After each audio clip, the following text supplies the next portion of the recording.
There is something buried beneath the American continent that the history books quietly skip over. Not because the evidence is thin, not because the archaeologists haven't found it, but because what they have found doesn't fit neatly into the story we were all taught to believe.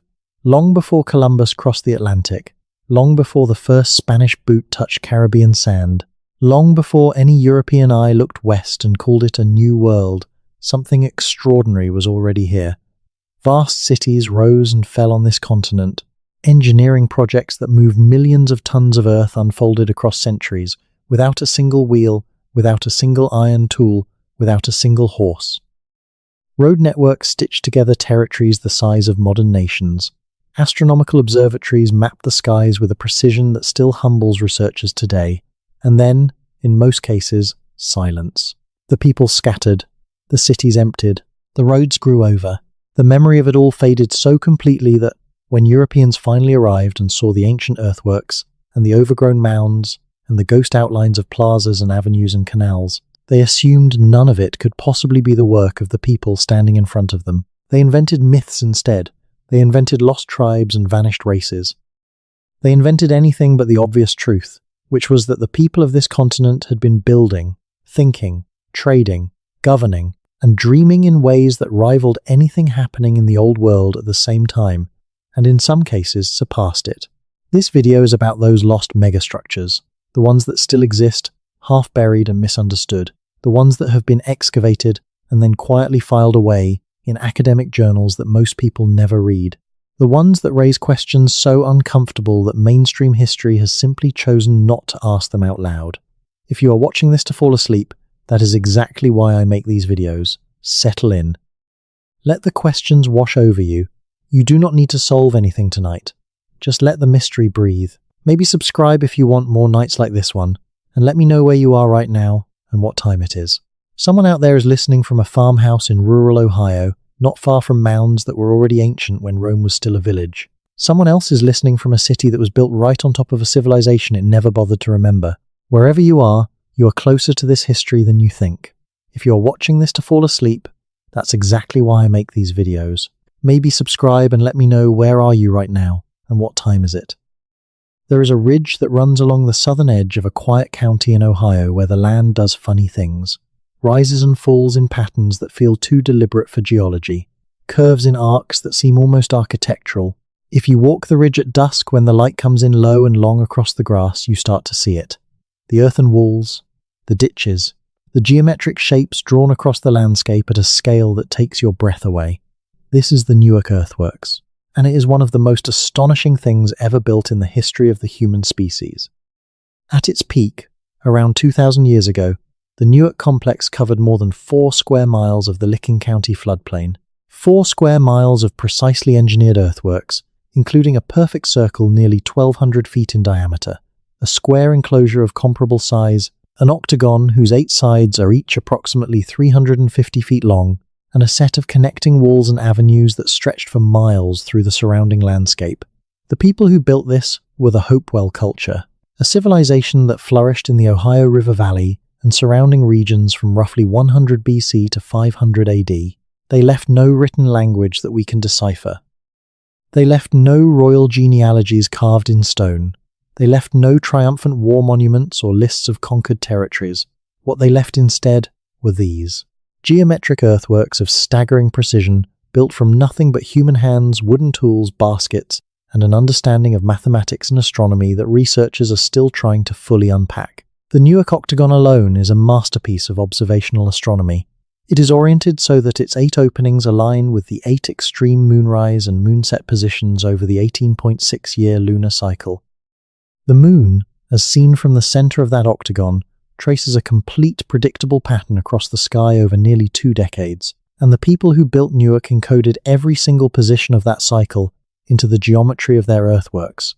This is not coincidence. This is not accident. This is engineering.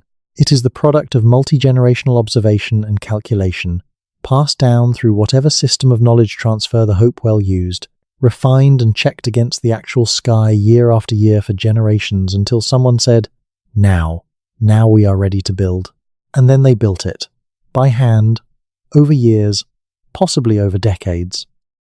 using nothing but the tools the Earth itself provided. The mathematician and archaeoastronomer Ray Hively and the philosopher Robert Horne spent years measuring and remeasuring the Newark earthworks in the 1980s and then again in updated studies. What they found was that the precision of the lunar alignments at Newark exceeds what you would expect from coincidence by enormous margins. The probability that these alignments are accidental is so vanishingly small that it is effectively impossible. These people knew exactly what they were doing.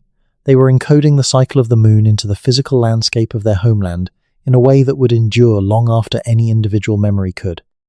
But here is the thing about Newark that makes it even stranger and even more humbling. The people who built it were not a settled urban civilization in the way we usually imagine. They did not live in Newark, at least not in any permanent, dense way.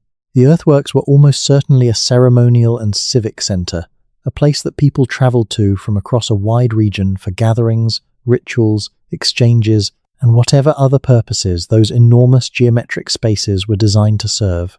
Imagine a people spread across hundreds of miles of river valleys and forests, living in small villages and dispersed settlements for most of the year, and then periodically converging on this vast geometric temple complex to do whatever it was they came here to do.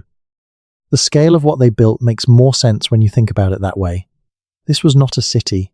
This was a cathedral built not to the glory of a god whose name we know, but to the glory of the sky and the earth and the great cycling patterns that governed everything in a world where you lived or died by your ability to read the natural world correctly.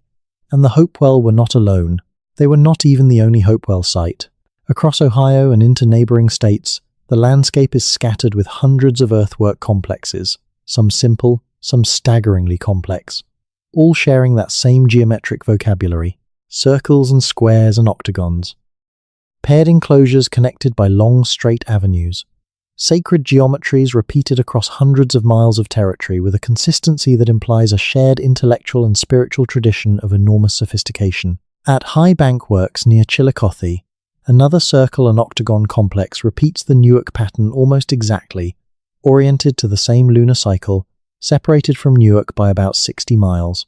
At Mound City, now part of Hopewell Culture National Historical Park, a square enclosure contains the remains of dozens of charnel houses where the Hopewell processed and honored their dead in rituals that involved elaborate grave goods from across the continent.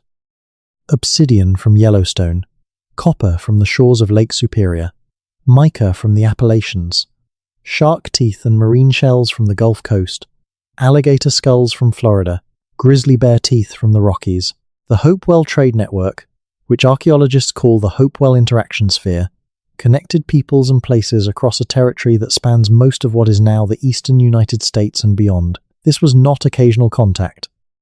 This was a functioning continental exchange network, moving materials and ideas, and probably people across thousands of miles with a regularity and organization that implies something far more sophisticated than a loose collection of isolated villages. What were they trading all of this material for?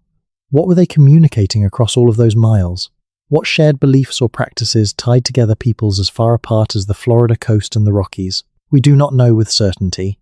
What we know is that for roughly 600 years, this network functioned, and then it did not. Around 500 AD, the Hopewell Interaction Sphere collapses. The great earthwork building projects stop. The elaborate burial rituals fade. The long-distance trade in exotic materials dwindles. The network goes quiet, and no one knows exactly why. Climate change is one theory. Shifts in rainfall patterns that disrupted agriculture. Overpopulation of certain regions. Internal political fragmentation as the network grew too large to sustain its own coherence. The emergence of bow and arrow technology that disrupted existing social and military balances. Perhaps all of these things at once. The collapse of complex systems is rarely traceable to a single cause. But what is clear is that what the Hopewell built, what they achieved, what they understood about the sky and the earth and the architecture of sacred space, was genuinely extraordinary. And for a long time, the standard history of North America simply pretended it had not happened. Or worse, assumed that it must have been the work of someone other than the ancestors of the people who were actually here when Europeans arrived. The Mound Builder myth, the 19th century fantasy that attributed all of the earthwork civilizations of North America to a vanished race of white people or Israelites or Atlanteans, or almost anything other than the indigenous peoples of the continent, was not just a historical embarrassment. It was a deliberate act of erasure. If the mounds were built by someone else, then the people living on this land had no deep roots here, no great history, no civilization worth remembering or respecting, and that made it easier to take their land. We know now, definitively, that the mounds were built by the ancestors of the peoples who were living in North America when Europeans arrived. We know this through archaeology, through genetics, through oral traditions that survive the centuries, through every line of evidence available to us. The builders were not mysterious. They were human beings, indigenous to this continent, who achieved remarkable things. And the remarkable things they achieved are worth sitting with quietly in the dark, because they are genuinely astonishing. Let us go further south now, and further back in time, to a place that will rearrange your sense of what was possible in pre-Columbian North America. In the Mississippi River Delta region of what is now northeastern Louisiana, there is a place called Poverty Point. The name is a cruel irony, because nothing about what was built here reflects poverty of any kind. Poverty Point is a site of monumental earthwork construction dating to roughly 1700 BC. Let that date settle for a moment. 1700 BC. This is not a medieval site. This is not even an ancient Roman site. This is contemporaneous with the New Kingdom of Egypt. This is being built at roughly the same time that Tutankhamun's successors are ruling the Nile Valley. And what is being built here, in the forested wetlands of North America, is a set of earthworks on a scale that ranks among the largest construction projects of the ancient world. The main feature of Poverty Point is a series of 6 concentric ridges, semicircular in shape, arranged around a central plaza. The ridges are each about 5 to 6 feet tall and vary in width, but together they form a vast amphitheatre-like structure that spans nearly 3/4 of a mile from one end to the other. The ridges were where people lived. Houses were built on top of them, which is why they are ridges rather than flat ground. They needed to be elevated to stay dry in the seasonally flooded delta landscape. At the northwest corner of the complex, there is a large mound that appears to represent a bird in flight when viewed from above. It is massive, rising about 70 feet and measuring roughly 700 feet from wingtip to wingtip. To the south of the main ridge complex is another large mound. Smaller satellite earthworks are scattered across the surrounding landscape. The total volume of earth moved at Poverty Point exceeds that of many of the famous structures of the ancient world. And all of it was done without metal tools, without the wheel, without draft animals, basket load by basket load, by hand. Researchers have estimated that the mound that resembles a bird in flight alone required the movement of approximately 320,000 cubic yards of earth. To put that in perspective, if you stack that material 1 cubic yard at a time, it would take a single person working without rest for thousands of years.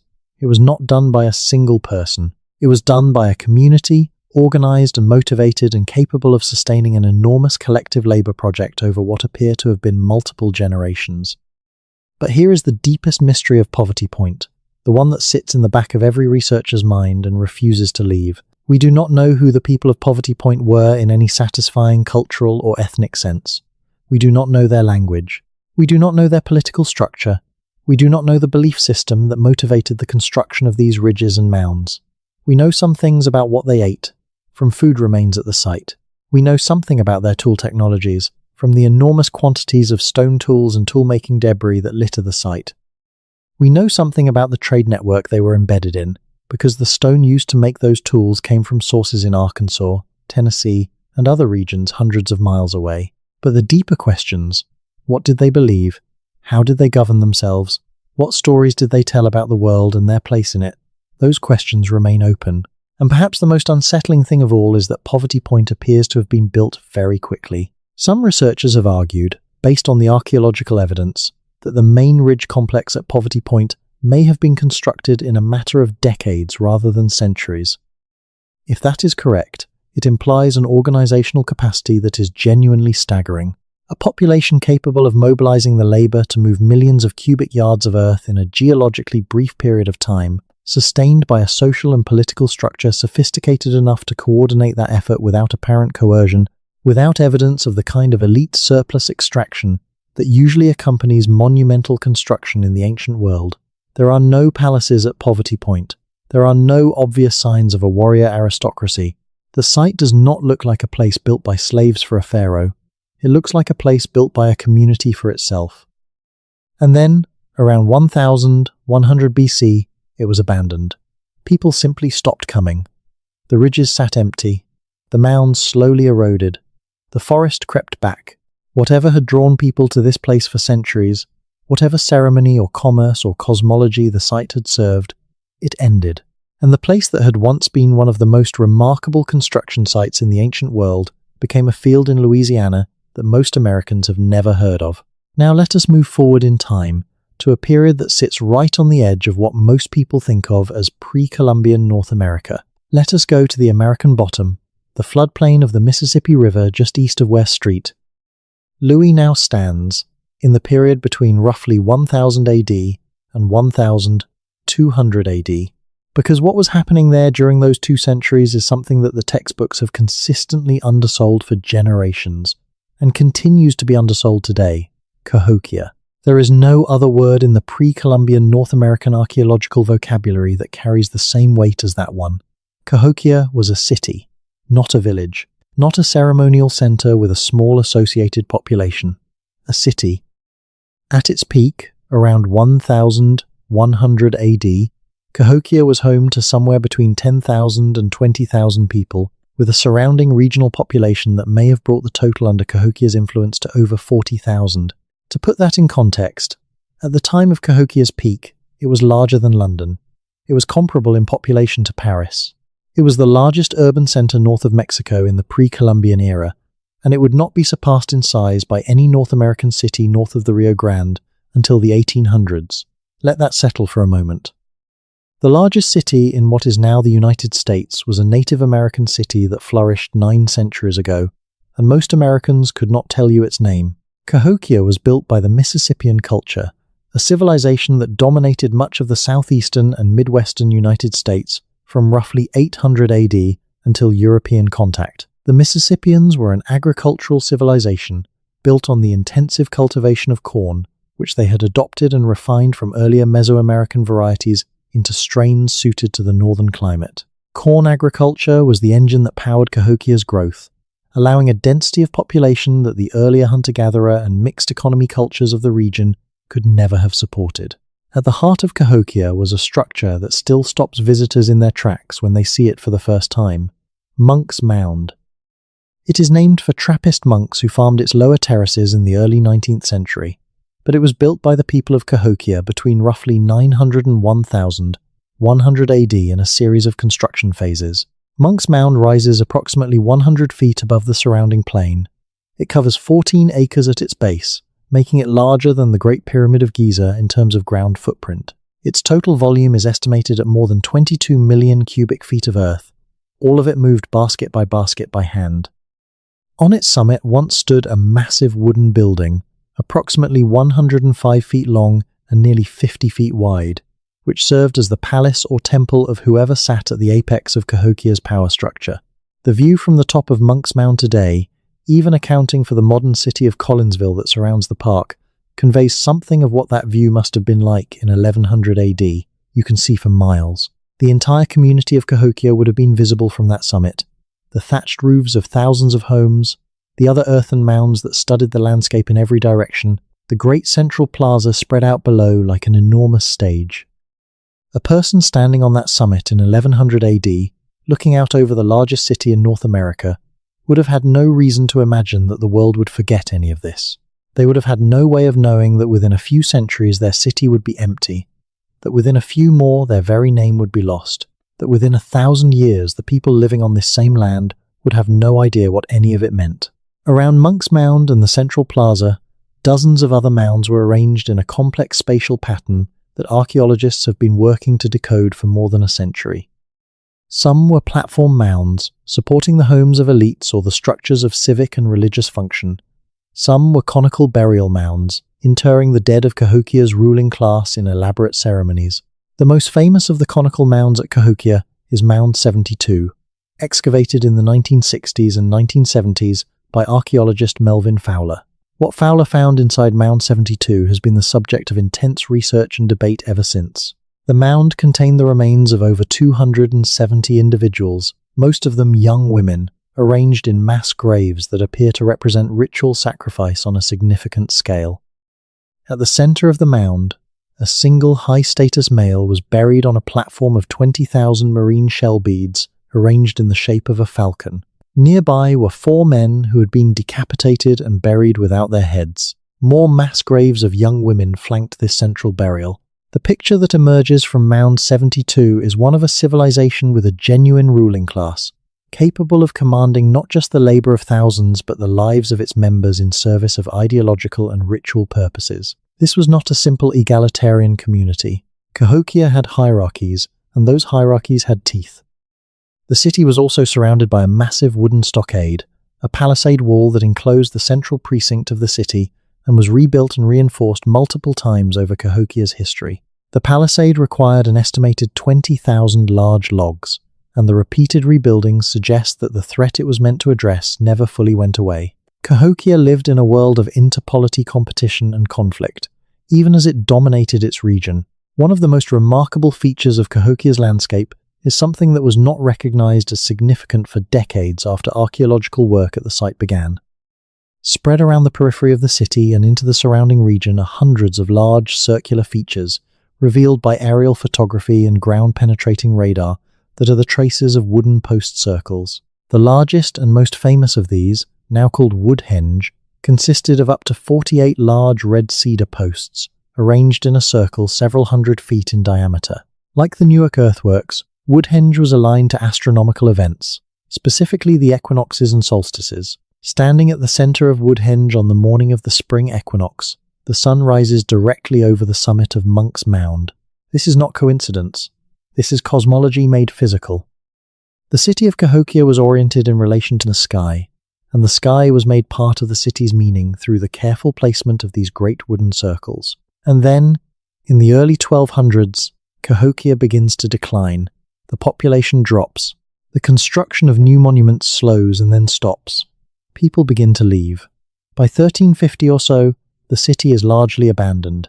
The great mounds still stand, but they are empty. The central plaza is overgrown. The palisade falls into ruin. The forest edges back in. By the time Europeans arrive in the region in the 1500s and early 1600s, they find the mounds but not the city. They find descendants of the Mississippian culture scattered across the region in smaller settlements. But the memory of Cahokia as a specific named place and specific civilization has faded from the oral traditions that survived. The why of Cahokia's collapse is intensely debated. Climate is a factor here too. Cahokia's peak coincides with the medieval warm period, a time of generally favorable agricultural conditions across North America. Its decline coincides with the onset of the Little Ice Age, a period of cooling and increased climate instability that would have disrupted the corn agriculture that Cahokia depended on. Deforestation is another factor. The enormous demand for timber, for the palisade, for the building of platforms and structures, for fuel, would have stripped the surrounding landscape over decades, leading to erosion, flooding, and a degraded resource base. Internal political tensions, possibly exacerbated by the growing gap between elites and commoners, may have played a role. There may have been epidemics. There may have been drought. There may have been warfare. Whatever the combination of causes, the result was the same. The largest city north of Mexico quietly emptied, and the world moved on as if it had never been there. There is a canyon in the high desert of northwestern New Mexico that most Americans will never visit, and that even fewer could describe with any accuracy. It sits at an elevation of around 6,000 feet, in a landscape that is, by any modern measure, hostile to large-scale human settlement. There is very little water. The winters are brutal. The summers are scorching. The soil is thin and poor. There is almost no surface runoff, and the annual rainfall is barely enough to grow corn without extraordinary measures. And yet, in this canyon, between roughly 850 AD and 1150 AD, a civilization built something that still defies easy explanation. This is Chaco Canyon. And the Chaco system is perhaps the most discussed and debated architectural mystery in North American archaeology. The central features of the Chaco system are the great houses, massive multi-story stone structures of a type that has no real parallel anywhere else in the pre-Columbian world north of Mexico. The largest of them, Pueblo Bonito, is a D-shaped structure that rises 4 to 5 stories at its tallest point and contains more than 650 rooms arranged around a large central plaza. Its back wall, the straight side of the D, runs in a nearly perfect east-west orientation. Its construction spans several centuries, with different building phases added across generations, but the overall plan shows a coherence and intentionality that suggests something more than ad hoc expansion. Pueblo Bonito was not just a building. It was an architectural statement, a physical articulation of a cosmology, and a social order that the people of Chaco wanted to make permanent in stone. And they chose their stone carefully. The masonry at Chaco is extraordinary. The builders of Pueblo Bonito used a technique that archaeologists call core and veneer construction, in which a rubble core is faced with precisely shaped and fitted sandstone tablets arranged in repeating patterns. Different Chacoan buildings display different masonry styles, and those styles appear to have been intentional aesthetic choices, not simply the result of different construction crews working at different times. The people who built Chaco cared deeply about how their buildings looked. The sandstone they used was quarried locally, but the timber used to roof the great houses came from mountain forests 30 to 50 miles away. Hundreds of thousands of large ponderosa pine and spruce beams were cut in those forests, stripped of their branches, and carried by hand across the desert to Chaco Canyon over the course of the system's construction. There were no wheeled vehicles, there were no horses, there were no metal tools. Every beam was carried on human shoulders, and dendrochronology, the dating of wood by counting and comparing tree rings, has allowed researchers to date the timber in Chaco's great houses with remarkable precision, revealing the sequence and tempo of construction in extraordinary detail. But the beams are not the most remarkable logistical achievement associated with Chaco. The roads are. The Chacoan road system is one of the most peculiar and poorly understood features of the entire Chaco phenomenon. Running outward from Chaco Canyon in multiple directions, these roads are straight. Not approximately straight, not curved to follow terrain, but rigidly, almost unnervingly straight, in ways that required cutting through terrain rather than going around it. Where the roads encounter a cliff or a steep slope, instead of detouring around the obstacle, they go straight over or through it, sometimes using sets of stairs cut directly into the rock face. The roads are typically about 30 feet wide, cleared of vegetation and rocks, and in many places bordered by low earthen berms or curbs. They extend for distances ranging from tens to hundreds of miles. The North Road runs for almost 50 miles due north of Chaco with barely a degree of deviation before terminating, apparently, at a set of highly unusual rock formations and geological features that had clear ritual significance. The South Road heads south. The Great North Road, the South Road, roads heading east and west. The roads are not random. They form a deliberate spatial network oriented around Chaco Canyon as a hub. Here is what makes the roads so strange. They are, in many ways, overdetermined for their apparent practical function. If the roads were primarily trade and transport routes, you would not need them to be 30 feet wide and perfectly straight. You would not need to cut stairways into cliff faces when a switchback trail would serve the same practical purpose. The roads seem to have been built with an intentionality that goes beyond movement of people and goods. Some researchers have argued that the roads were ritual pathways, that straightness itself was the point, that the network of roads was a physical manifestation of the Chacoans' cosmological understanding of the world, a map of sacred relationships drawn across the landscape at full scale. Others have pointed to the fact that the roads often connect Chaco's great houses to smaller outlier communities scattered across an enormous territory, suggesting that the roads were the infrastructure of political and economic integration, the arteries of a system that funneled resources and authority through Chaco as its center. Whatever their purpose, the roads represent an investment of labor that boggles the mind when you think about it carefully. Crews of people clearing, grading, and bordering hundreds of miles of desert road by hand, under whatever system of organization and motivation the Chaco system operated on, and the Chaco system was vast. Outlier great houses, smaller versions of the canyon's massive structures, have been identified across a territory that spans much of the modern Four Corners region and beyond. More than 200 Chacoan outliers have been documented by archaeologists. Many of them are connected to Chaco Canyon or to each other by the road network. This was not a collection of isolated villages. This was something that functioned at a regional scale, with Chaco Canyon at its center exerting some form of influence, economic, political, or religious, over communities spread across tens of thousands of square miles. What was Chaco? This is the question that haunts the field. The most basic debate is whether Chaco was primarily a ritual and pilgrimage center, a place that drew people from across the region for ceremonies, exchanges, and religious gatherings, or whether it was a genuine political capital, the seat of a hierarchical polity that extracted surplus from its regional network to support an elite resident population at the canyon. The truth is probably somewhere between those poles, and possibly beyond them in ways we have not yet clearly articulated. What is clear is that the canyon itself was never densely populated. The great houses at Chaco are full of rooms, but many of those rooms show no signs of regular habitation. They were not apartments.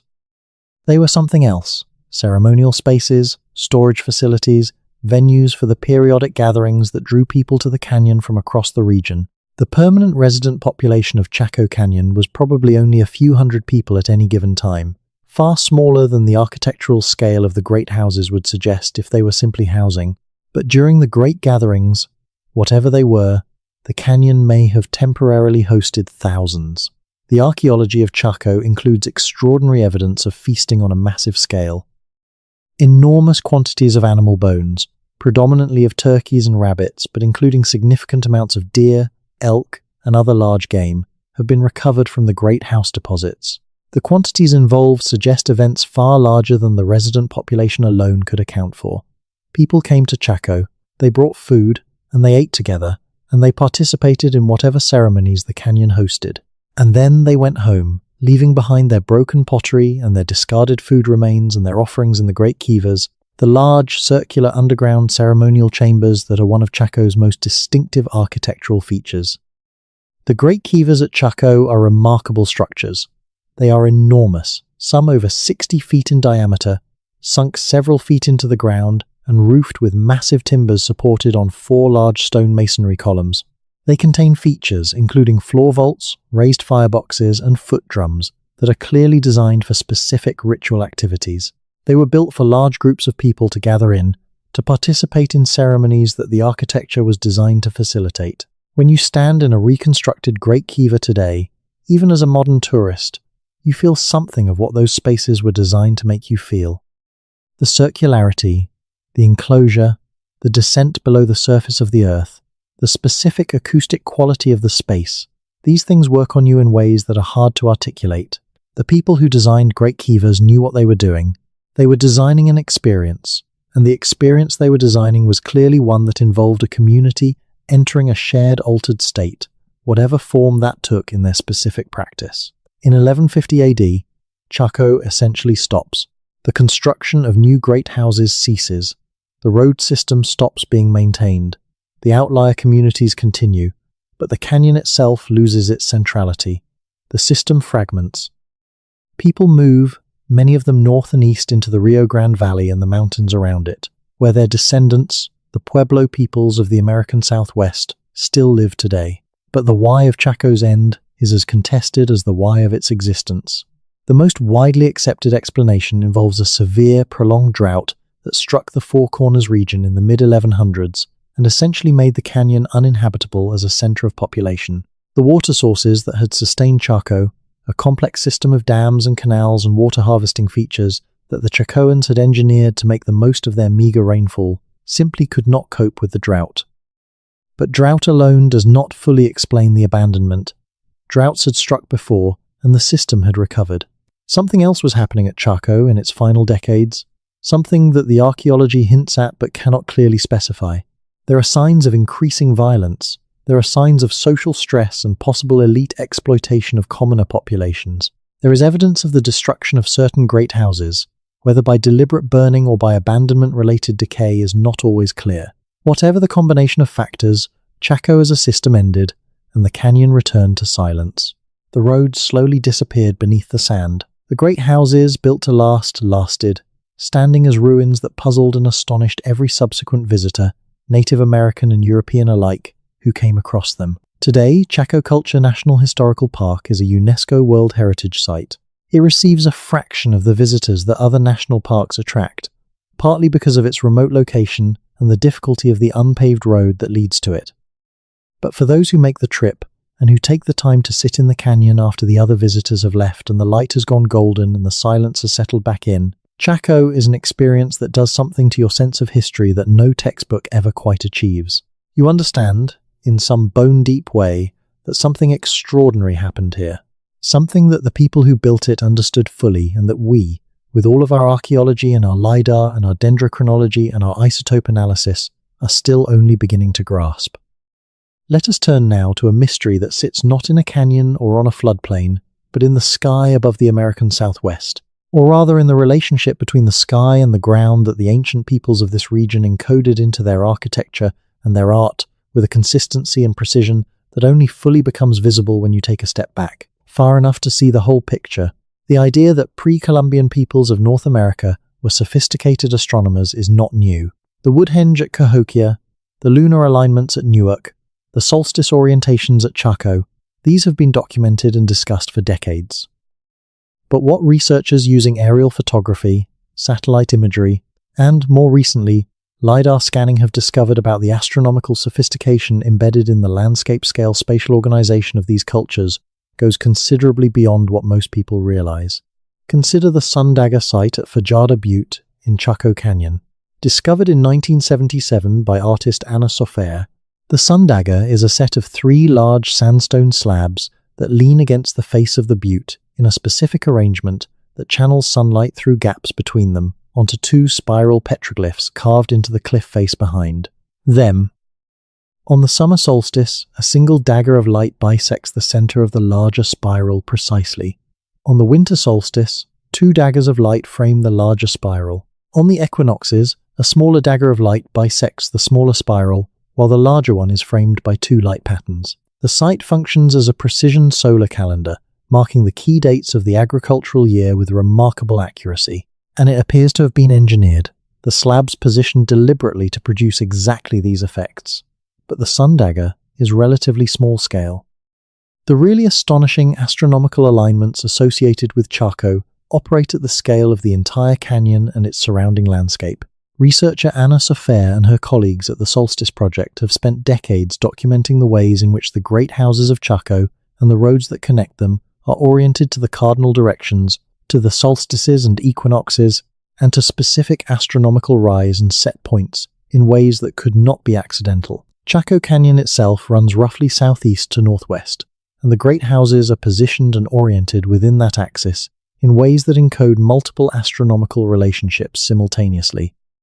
Pueblo Bonito's back wall runs east-west with a precision of less than half a degree. The main road systems align to the cardinal directions. Certain great houses appear to be positioned specifically to mark horizon points where the sun or moon rises or sets on astronomically significant dates. But perhaps the most remarkable claim that has emerged from this research is the idea that Chaco's entire spatial layout, the positioning of the great houses relative to each other and to the canyon's topography, encodes the cardinal directions and certain astronomical relationships at the scale of the entire system, such that Chaco Canyon itself functions as an enormous astronomical instrument. This is a provocative claim, and it has not gone unchallenged. Archaeology as a discipline tends to be cautious about large-scale pattern claims, because the human brain is extraordinarily good at finding patterns even where they do not exist, and the risk of reading significance into spatial arrangements that are actually random is real. But the convergence of evidence at Chaco is substantial enough that even skeptical researchers acknowledge that astronomical considerations played a significant role in the planning of the site. The Chacoans were watching the sky, they were reading it, and they were writing what they read into the architecture of their world. This is not unique to Chaco. Across the pre-Columbian cultures of North America, there are consistent patterns of astronomical awareness encoded in architecture, in earthworks, in petroglyphs, in the spatial organization of settlements. The Serpent Mound in Adams County, Ohio, a sinuous earthwork nearly a quarter-mile long built in an era that researchers are still debating, appears to align its great oval at the head of the serpent with the summer solstice sunset. The medicine wheels of the northern plains, mysterious stone structures laid out in spoken hub patterns across the grasslands of Wyoming and Montana and Saskatchewan, show alignments to stellar rise points that appear to have been used for calendar-keeping purposes. The great rock art sites of the Colorado Plateau, where thousands of petroglyphs and pictographs cover canyon walls and cliff faces, include numerous examples of solar and lunar markers, places where specific images are illuminated by shafts of light only on specific dates. The cumulative picture that emerges from all of this evidence is of a continental culture that was deeply, consistently, systematically engaged with the sky. Not in a casual or incidental way, but in a way that invested enormous labor and ingenuity into the task of encoding astronomical knowledge into the permanent physical landscape. Why? The practical answer involves agriculture. Knowing when to plant and when to expect frost and when the rains would come was life or death information in agricultural societies without metal tools or written almanacs or access to the internet. Encoding that knowledge into the built environment, making it checkable at any time by anyone who knew how to read the markers, was a form of information storage and community communication that made perfect sense in that context. But the astronomical obsession of these cultures seems to go beyond the merely practical. The care and precision with which they tracked the sky, the investment of sacred significance in the alignments they built, the integration of astronomical symbolism into the deepest levels of their ritual and artistic life, all of this suggests something more than agricultural scheduling. These people were answering questions about the nature of the world and the place of human beings within it through their engagement with the sky. They were doing cosmology. They were doing what humans everywhere have always done when they look up at the stars and feel the need to make sense of what they see. They were building a relationship between the human world and the cosmic world, and they were making that relationship tangible and permanent and beautiful. Now let us travel to a place that most people have never heard of, that sits in the mountains of Idaho and speaks to a chapter of pre-Columbian history so unusual and so poorly understood that even researchers who have spent careers on it sometimes struggle to know what to make of it. In the Snake River Plain of southern Idaho, there is a cluster of archaeological sites associated with a people who archaeologists call the Fremont culture, a group that flourished across much of Utah and adjacent regions from roughly 700 AD to 1300 AD. The Fremont were a fascinating hybrid civilization, incorporating elements of the corn-growing Puebloan tradition of the Southwest with elements of the hunting and gathering cultures of the Great Basin. They built adobe structures and semi-subterranean pit houses. They grew corn, beans, and squash. They made distinctive clay figurines with elaborate facial decorations. They created an extraordinary body of rock art. And then, like so many of the cultures we have discussed, they vanished. Not completely, their descendants almost certainly survived in various forms. But the Fremont cultural tradition as a distinct and recognizable archaeological phenomenon ends around 1300 AD, coinciding with the same prolonged drought that devastated so many other cultures in the American West at the same time. But what the Fremont left behind in their rock art is something that continues to generate intense debate and genuine puzzlement. The Fremont rock art corpus includes thousands of panels of petroglyphs and pictographs spread across an enormous territory. Some of it is clearly representational, showing animals, human figures, handprints, geometric patterns familiar from other rock art traditions. But some of it is stranger. There are figures in the Fremont corpus that look, to modern eyes, genuinely unusual. Trapezoidal bodies, wide shoulders tapering to narrow waists, large circular or disc-like heads. Features that some viewers describe as non-human, or at least non-representationally human. Researchers debate whether these figures represent supernatural beings, spirit helpers in a shamanic tradition, ancestors, deities, or perhaps something else entirely that does not map onto any of these categories. The most famous concentration of Fremont rock art is in 9 Mile Canyon in Utah, sometimes called the world's longest art gallery. The canyon runs for more than 40 miles through the Book Cliffs of eastern Utah, and its walls are covered with tens of thousands of petroglyphs and pictographs representing thousands of years of human artistic activity, with Fremont-era work being among the most extensive and the most visually striking. The hunting scenes in 9 Mile Canyon are particularly remarkable. Large-scale compositions show coordinated hunts, with multiple hunters surrounding herds of bighorn sheep or deer in scenes that convey a specific moment in time with a narrative clarity that is genuinely impressive artistically. These are not random marks. They are deliberate artistic choices made by people who had a tradition of representation and a specific vocabulary of visual forms that they were working within. But the 9 Mile Canyon panels also include images that are harder to interpret. Shields and shield-bearing figures that appear to represent a warrior tradition, serpents and spirals and geometric patterns that recur with enough consistency to suggest symbolic significance. And those trapezoidal anthropomorphs with their wide shoulders and large heads, gazing out from the canyon walls across 1,500 years of subsequent history, we do not know exactly what any of it meant. We know that it was meaningful, that it was not random, that the people who made it were communicating something, and that the something was important enough to invest significant effort in making it permanent. But the specific content of the communication is largely beyond our reach. And that gap, between the effort and intentionality evident in the art and our inability to read it clearly, is one of the defining frustrations and fascinations of pre-Columbian archaeology. We are looking at the records of intelligent, creative, purposeful human beings. We can see their skill and their care. We cannot hear their voices. Let us spend some time with water, because one of the most underappreciated dimensions of pre-Columbian civilizational achievement in North America is what these cultures did with water. In a continent that ranges from the hyper-arid deserts of the Southwest to the water-rich floodplains of the Mississippi and Missouri, water management was often the difference between survival and collapse, between a small subsistence community and a large complex society. And the water management systems that some of these cultures developed were genuinely extraordinary feats of engineering. In the Sonoran Desert of what is now Arizona, the Hohokam people built and maintained the most extensive irrigation system in the pre-Columbian Americas north of Mexico.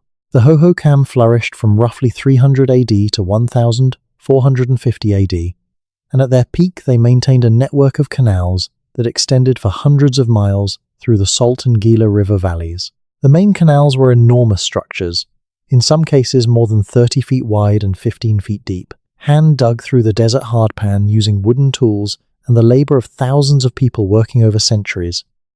The total length of the Hohokam Canal system has been estimated at more than 500 miles, though the complete extent is still being documented by archaeologists working through the Phoenix metropolitan area, where the modern city sits almost entirely on top of the Hohokam landscape. The Hohokam canals were not simple ditches. They were precision engineering. The main canals were dug with careful attention to gradient, maintaining the slope necessary to keep water moving without either losing it to settling or losing momentum entirely. They were sized appropriately for the volume of water they needed to carry. They were connected to elaborate distribution systems of smaller secondary and tertiary canals that spread water across the fields of the Hohokam farming communities. And they were managed. Someone was in charge of the water. Someone made decisions about allocation and maintenance and conflict resolution when competing communities needed access to the same canal. The organizational structures that managed the Hohokam Canal system were almost certainly sophisticated, even if we cannot reconstruct their specific form. The canals supported an agricultural system that grew corn, cotton, beans, squash, tobacco, and a variety of other crops in a landscape that receives less than 8 inches of rainfall per year. The Hohokam did not just survive in the desert, they made it bloom. At their peak, the Hohokam may have numbered in the tens of thousands across their canal-irrigated territory. Their settlements ranged from small farmsteads to large platform mound communities that served as administrative and ceremonial centers. The largest Hohokam platform mounds, like the one at Mesa Grande or the enormous site at Pueblo Grande on the edge of what is now Phoenix, are substantial earthworks that speak to significant labor mobilization and hierarchical social organization. And then there is Snaketown, the site in the Gila River Valley that is considered the type site of the Hohokam tradition, the place where the culture was first defined archaeologically. Snaketown was occupied for over 1,000 years. It was a large, complex community that included ball courts, the distinctive oval playing fields that reflect the Hohokam's connections to Mesoamerican cultural traditions far to the south. The Hohokam ball courts are one of the most striking examples of the ways in which the civilizations of pre-Columbian North America were not isolated from the broader cultural world of the Americas, but were instead embedded in networks of exchange, influence, and connectivity that stretched from the American Southwest deep into Mexico and beyond. The ball game itself, played with a rubber ball throughout much of Mesoamerica, appears at Hohokam sites in a form adapted to local conditions and preferences. Over 200 ball courts have been identified at Hohokam sites. The investment in their construction and the ubiquity of the form across the Hohokam territory suggests that the ball game, and whatever social, political, and ritual functions it served, was important enough to the Hohokam to justify significant communal effort. And then the Hohokam decline. Around 1350 to 1450 AD, the Great Canal system collapses. Flooding events in the 14th century disrupted the canal infrastructure in ways that the system could not fully recover from. Population declines. Communities aggregate and then disperse. The platform mound centers are abandoned, and the Hohokam cultural tradition, as archaeologists define it, ends. The people themselves did not vanish. The Odum peoples of the Sonoran Desert today are almost certainly their descendants, and they retain oral traditions and cultural practices that connect them to the Hohokam past. But the Great Canal system, the engineering achievement that had sustained a complex society in one of the most arid landscapes in North America for over 1,000 years, was not rebuilt. When the Spanish arrived in the region in the 1500s, they found the ruins of a canal civilization that had preceded them by several generations, its massive ditches still visible in the desert landscape, carrying no water. There is a chapter of pre-Columbian history that is so little known, even among people who consider themselves well-read about American history, that when you first encounter it, it feels almost like a secret. It involves a landscape, a technology, and a scale of human environmental transformation that, when you understand it fully, rewrites your entire picture of what the Americas were like before European contact. I am talking about the Amazon basin, and I am including it in a discussion of North American mysteries because what happened in the Amazon before and during the Mississippian and Chacoan periods of North American fluorescence was connected to the broader story of American civilizational development in ways that researchers are only now beginning to articulate. But more than that, what happened in the Amazon is relevant because it challenges a fundamental assumption about the Americas that shaped European thinking for 500 years, and that still echoes in how we teach pre-Columbian history today. The assumption is this: the Amazon basin, with its poor leach soils and its massive biodiversity and its seemingly impenetrable forest, was fundamentally unsuited to large-scale human settlement before European contact. The Amazon, the story went, was essentially a pristine wilderness, home to small scattered bands of hunter-gatherers and simple horticulturalists, unable to support the kind of dense, complex societies that developed in the river valleys of Mesopotamia or China or in the highlands of Mexico and the Andes. This assumption was wrong. It was spectacularly, completely wrong, and the evidence for how wrong it was has been accumulating for several decades, but has only recently begun to penetrate the public consciousness. The reality is that the Amazon basin, at the time of European contact in the late 1400s and early 1500s, was home to populations of millions of people, living in complex societies with sophisticated agricultural systems, elaborate infrastructure, large urban settlements, and a level of environmental management that was so thorough and so successful that early European explorers described the Amazon as essentially a garden. The Amazon was not pristine wilderness when Europeans arrived. It was a landscape that had been managed, modified, and intensively cultivated by human beings for thousands of years. The evidence for this transformation takes many forms, but none of it is more striking than the discovery and analysis of what researchers call terra preta, or Amazonian dark earth. Terra preta is a type of soil found across large areas of the Amazon basin that is dramatically different from the surrounding natural soil. It is dark, almost black, in contrast to the pale red and yellow of typical Amazonian laterite soils. It is extraordinarily fertile, capable of supporting intensive agriculture, even in the leached and nutrient-poor conditions that characterize most of the Amazon, and it is entirely the product of human activity.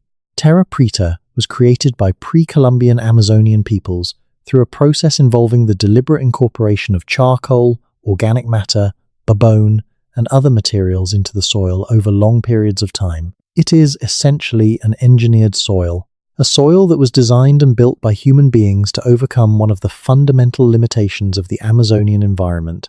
Patches of terra preta range in size from small garden plots to areas of several square miles. They are found at depths of up to 2 meters in some locations. They are associated with pre-Columbian settlement sites, and they continue to be some of the most productive agricultural soils in the Amazon even today, centuries after the societies that created them collapsed. The implications of terra preta for our understanding of pre-Columbian Amazonian civilization are enormous. If people were creating terra preta on a significant scale, They were making a long-term investment in the productivity of their landscape. They were farming it not just for the current generation but for future generations, building soil capital that would pay dividends over centuries. This is not the behavior of simple subsistence farmers. This is the behavior of a sophisticated agricultural civilization with an understanding of soil chemistry, long-time horizons, and a degree of landscape management that rivals anything in the pre-Columbian world. And Terra Preta is only part of the story. Recent work using LiDAR technology, which uses laser pulses from aircraft to penetrate the forest canopy and reveal the topography of the ground beneath, has revealed the presence of enormous earthwork complexes across the Amazon basin, many of them comparable in scale and sophistication to the earthworks of the Ohio River Valley or the Chaco system of the Southwest. In the Bolivian Amazon, the Llanos de Mojos region contains an extraordinary landscape of raised fields, fish weirs, causeways, canals, and settlement mounds that together constitute one of the largest pre-Columbian earthwork systems in the world. The raised fields of the Llanos de Mojos cover an estimated 20 to 30,000 square miles. They are earthen beds elevated above the surrounding savanna to protect crops from seasonal flooding and to take advantage of the moisture of the flood cycle without drowning the crops. Building and maintaining raised fields on this scale required enormous and sustained labor investment, sustained across centuries, and implies a population and a social organization far beyond what the standard picture of Amazonian prehistory allows for. In the Brazilian Amazon, LiDAR surveys have begun to reveal the traces of what appear to be geometrically planned settlement complexes, with circular and rectangular earthworks, connecting roads, and spatial organizations that imply sophisticated urban planning. These sites are still being investigated, and the picture of pre-Columbian Brazilian Amazonian civilization is changing rapidly as new surveys reveal new sites. The cumulative effect of this research is to suggest that the Amazon basin, before the catastrophic demographic collapse caused by European-introduced disease in the 16th and 17th centuries, was home to a complex mosaic of civilizations, some of them very large, whose populations may have numbered in the millions, and whose landscape engineering and agricultural sophistication rivaled anything in the pre-Columbian world. The disease-driven collapse that followed European contact was so severe and so rapid that by the time serious European scientific investigation of the Amazon began in the 18th and 19th centuries, the landscape had largely reverted to forest. The populations that had managed it were reduced to tiny fractions of their former size, and the evidence of the civilizations that had existed there was hidden beneath centuries of forest regeneration. The pristine Amazon that early naturalists and anthropologists described was not a baseline condition. It was a ruin so thorough and so overgrown that it looked like wilderness. And we are only now, with the help of LiDAR and satellite imagery and isotope analysis and a scientific willingness to take indigenous oral traditions seriously as historical sources, beginning to see what was actually there. It is one of the great untold stories of human history, and it is a story that, when you understand it fully, makes you question everything you thought you knew about the line between civilization and wilderness, between nature and culture, between what the Americas were and what they might have been. There is a road in New Mexico that most people drive through without slowing down, a stretch of empty high desert between Albuquerque and Gallup that looks, from a car window, like very little at all. Brown hills, blue sky, the occasional roadside trading post. But if you know where to look, and if you know what you are looking for, the landscape tells a different story. Because just north of the modern highway, visible from the right angle at the right time of day, the subtle depressions that mark the ancient Chacoan road system still show in the desert surface. Lines in the land that have survived 800 years of wind and rain and modern development, because the Chacoans built their roads deep and wide and solid enough that the earth remembers them still. Those roads went somewhere. They connected things. And one of the things they connected Chaco to was a set of outlier communities that stretch far out into the San Juan Basin and beyond. Communities that participated in the Chacoan system in ways that we are still working to understand. Among the most distant and most puzzling of these outlier connections is the relationship between Chaco and the communities of the northern San Juan region, what archaeologists call the Mesa Verde area, the high plateau country of southwestern Colorado that is now home to one of the most visited and most visually spectacular archaeological sites in North America, Mesa Verde. The words mean green table in Spanish, and the name captures something real about the landscape. The mesa rises abruptly from the surrounding valleys and canyon country, its top surface covered with pinon and juniper forest, its sides cut by deep canyons. It is a landscape of drama and surprise. And the people who lived here during the period from roughly 600 AD to 1300 AD built structures that use that drama to astonishing effect. The cliff dwellings of Mesa Verde are genuinely among the most spectacular architectural achievements in the pre-Columbian Americas. Tucked into the enormous natural alcoves that erosion has carved into the canyon walls, they perch at seemingly impossible heights, accessible only by hand and toe holes cut into the cliff face or by the wooden ladders that no longer exist. Cliff Palace, the largest cliff dwelling in North America, contains over 150 rooms and 23 kivas, the circular ceremonial structures that are a defining feature of ancestral Puebloan architecture.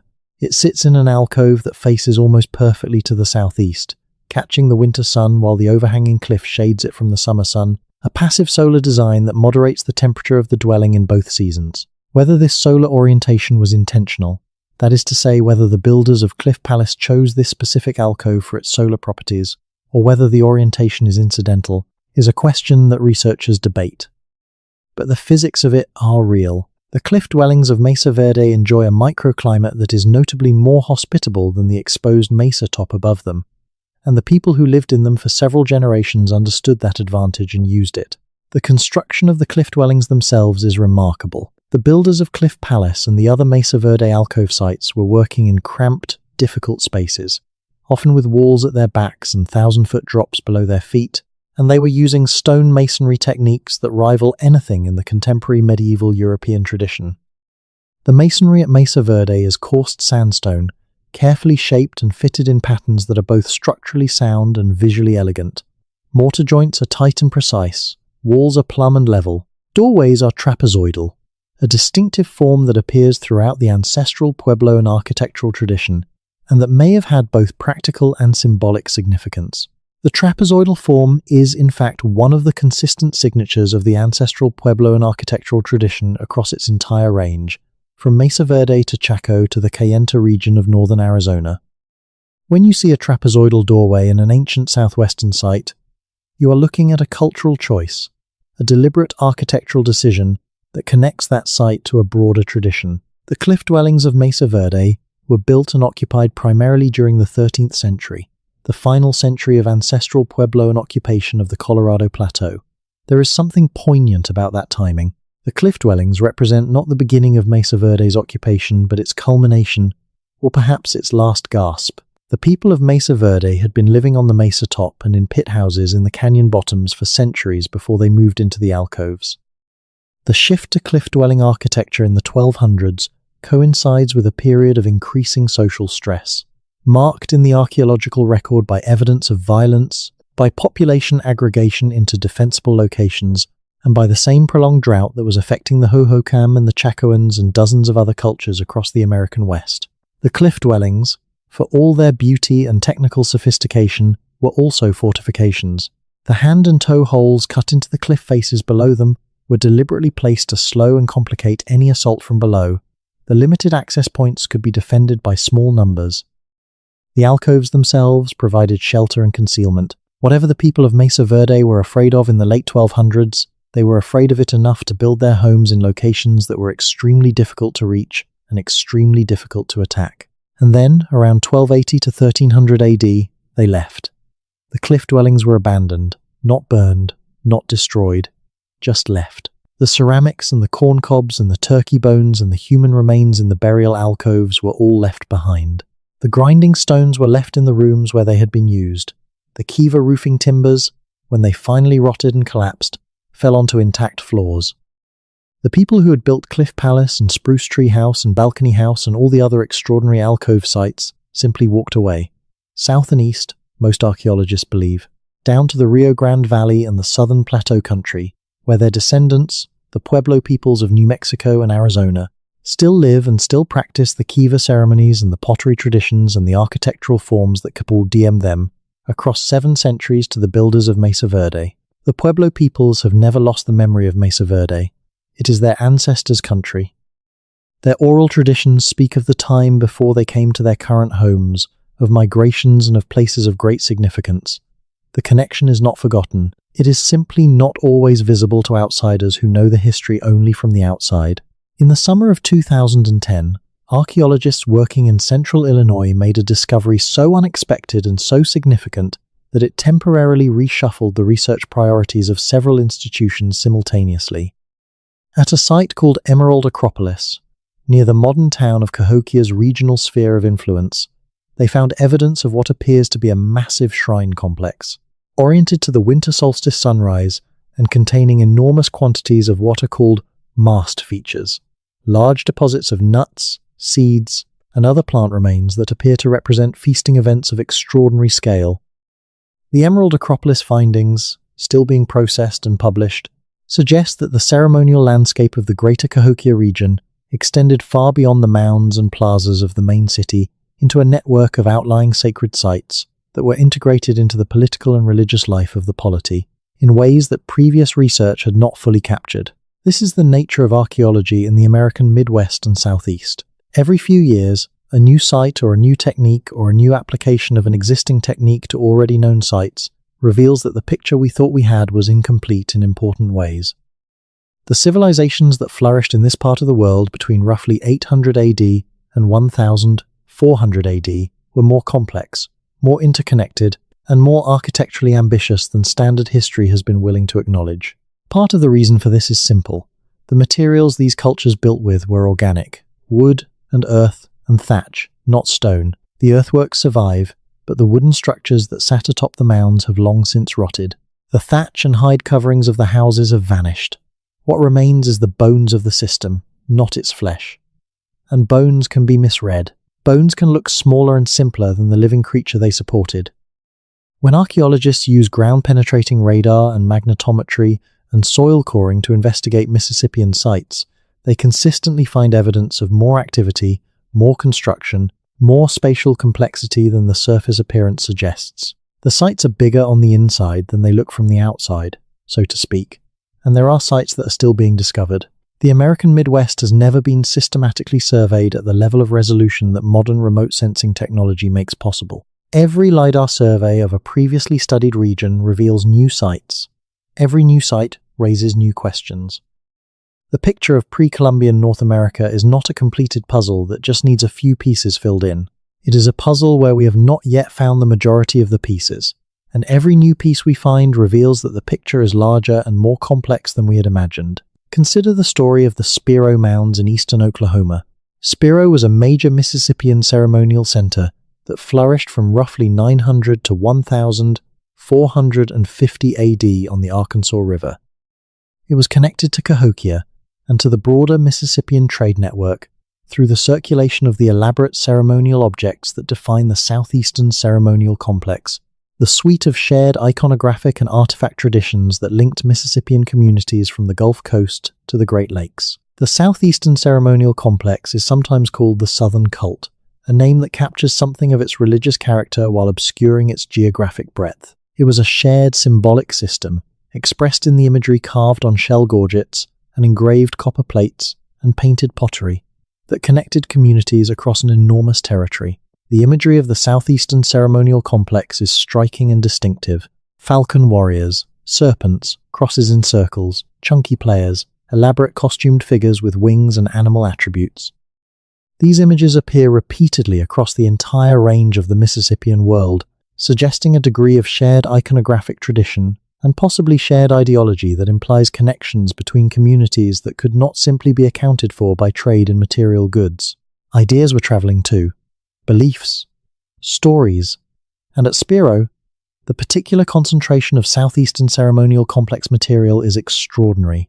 The site contains a suite of mounds, including one called the Craig Mound, that served as an elite mortuary complex for several centuries. When looters broke into the Craig Mound in the early 1930s, they found what they described as a hollow chamber inside, filled with an extraordinary collection of objects: engraved shell cups, copper plates covered in the imagery of the southeastern ceremonial complex, beaded textiles, stone pipes carved in human and animal forms of remarkable artistry, cedar litter poles wrapped in copper, human skulls and long bones arranged in specific patterns, The looting of Spiro was one of the great archaeological disasters of the 20th century in America. Before the site was finally protected and excavated professionally, enormous quantities of irreplaceable material had been removed, sold, dispersed into private collections, and in some cases destroyed. The loss to our understanding of Mississippian culture is incalculable, but even what was recovered professionally tells a remarkable story. The Craig Mound was a repository of sacred objects on a scale that implies a community with both the resources and the belief system to invest enormously in the material expression of its relationship to the sacred. The objects that survived the looting and were collected professionally are among the finest examples of pre-Columbian art and craftsmanship in North America. The engraved shell cups from Spiro show scenes from Mississippian mythology and ceremony that give us our best window into the belief system that animated this entire cultural world. There are scenes of a great serpent, a game of chunky played by costumed figures, images of the world axis connecting the upper and lower realms, figures of beings who are simultaneously human and bird and other things that do not fit our familiar categories. The Mississippian cosmos, as we can reconstruct it from the iconographic evidence, was a layered world. Sky above, earth in the middle, underworld below, the sun moving through all three realms in its daily and annual cycles. Great supernatural beings inhabiting each layer, with human ritual and ceremony serving as the interface between the human and the supernatural realms. The elite class of Mississippian society served as the mediators of this interface. Their authority was both political and cosmological. They were connected to the sky and the sun in ways that ordinary people were not, and the elaborate symbolism of the southeastern ceremonial complex expressed and reinforced those connections through every object and every ceremony it touched. This was a complete worldview, as fully articulated and as internally coherent as any theological tradition in the Old World at the same time, and it was gone, essentially, by the time European contact began. The demographic catastrophe of introduced disease in the 16th century struck the Mississippian world with particular violence. The societies that formed the Mississippian tradition were dense, interconnected communities, and dense, interconnected communities are the ideal environment for epidemic spread. When the diseases came, and they came in waves, the effects were catastrophic. Some communities lost the majority of their population within a generation. The political structures that had organized Mississippian society, the chiefdoms and the ceremonial cycles and the distribution networks, collapsed under the demographic pressure. By the time European colonizers began seriously engaging with the interior of the continent in the 17th and 18th centuries, the Mississippian tradition as a functioning political and ceremonial system was already a generation or more in the past. What remained were smaller, reorganized communities, still carrying pieces of the old tradition but unable to fully reconstruct the complex web of institutions and practices that had sustained it. The mounds remained, the roads and plazas were overgrown, and Europeans, encountering these architectural remnants without any surviving memory of the civilization that had built them, invented stories of lost races and vanished peoples to explain what they were seeing. The true story, the story of a genuinely complex and sophisticated indigenous American civilization, was hiding in plain sight in the oral traditions of the very people Europeans were dispossessing. It just required the willingness to listen. There is a question that hangs over all of this history like a cloud, one that researchers approach carefully and that the popular literature often handles irresponsibly, but that deserves to be addressed directly because it is genuinely important. The question is this: how did all of these cultures, the Hopewell and the Mississippians and the Chacoans and the Hohokam and the Poverty Point people and the rest, how did they communicate their most sophisticated ideas across the enormous distances that separated them? How did the same astronomical alignments appear in Ohio and New Mexico? How did the same iconographic motifs surface from the Gulf Coast to the Great Lakes? How did the idea of the platform mound and the Great Plaza spread across an entire continent? How did the Hopewell trade network function with the precision and the regularity that the archaeological evidence implies? The honest answer is that we do not fully know. We can document the connections. We can trace the material evidence of exchange. We can identify the shared architectural and artistic traditions. But the mechanisms of transmission, the specific social structures and communication systems that maintained coherence across a continental trading network or a shared religious tradition, those are still largely opaque to us. What we can say is that the evidence for long-distance communication and cultural transmission in pre-Columbian North America is overwhelming and consistent. It is not a puzzle that the connections existed. The puzzle is how they were maintained. Some researchers have pointed to the role of specialized traders, people who traveled regularly between communities and served as vectors for both material exchange and cultural transmission. In many historic indigenous cultures, specialized trading relationships were embedded in kin networks and ceremonial institutions, with trade partners in distant communities treated as adoptive relatives with specific reciprocal obligations. This kind of socially embedded trade could be remarkably efficient and remarkably durable, maintaining connections across enormous distances through generations of continuous relationship maintenance.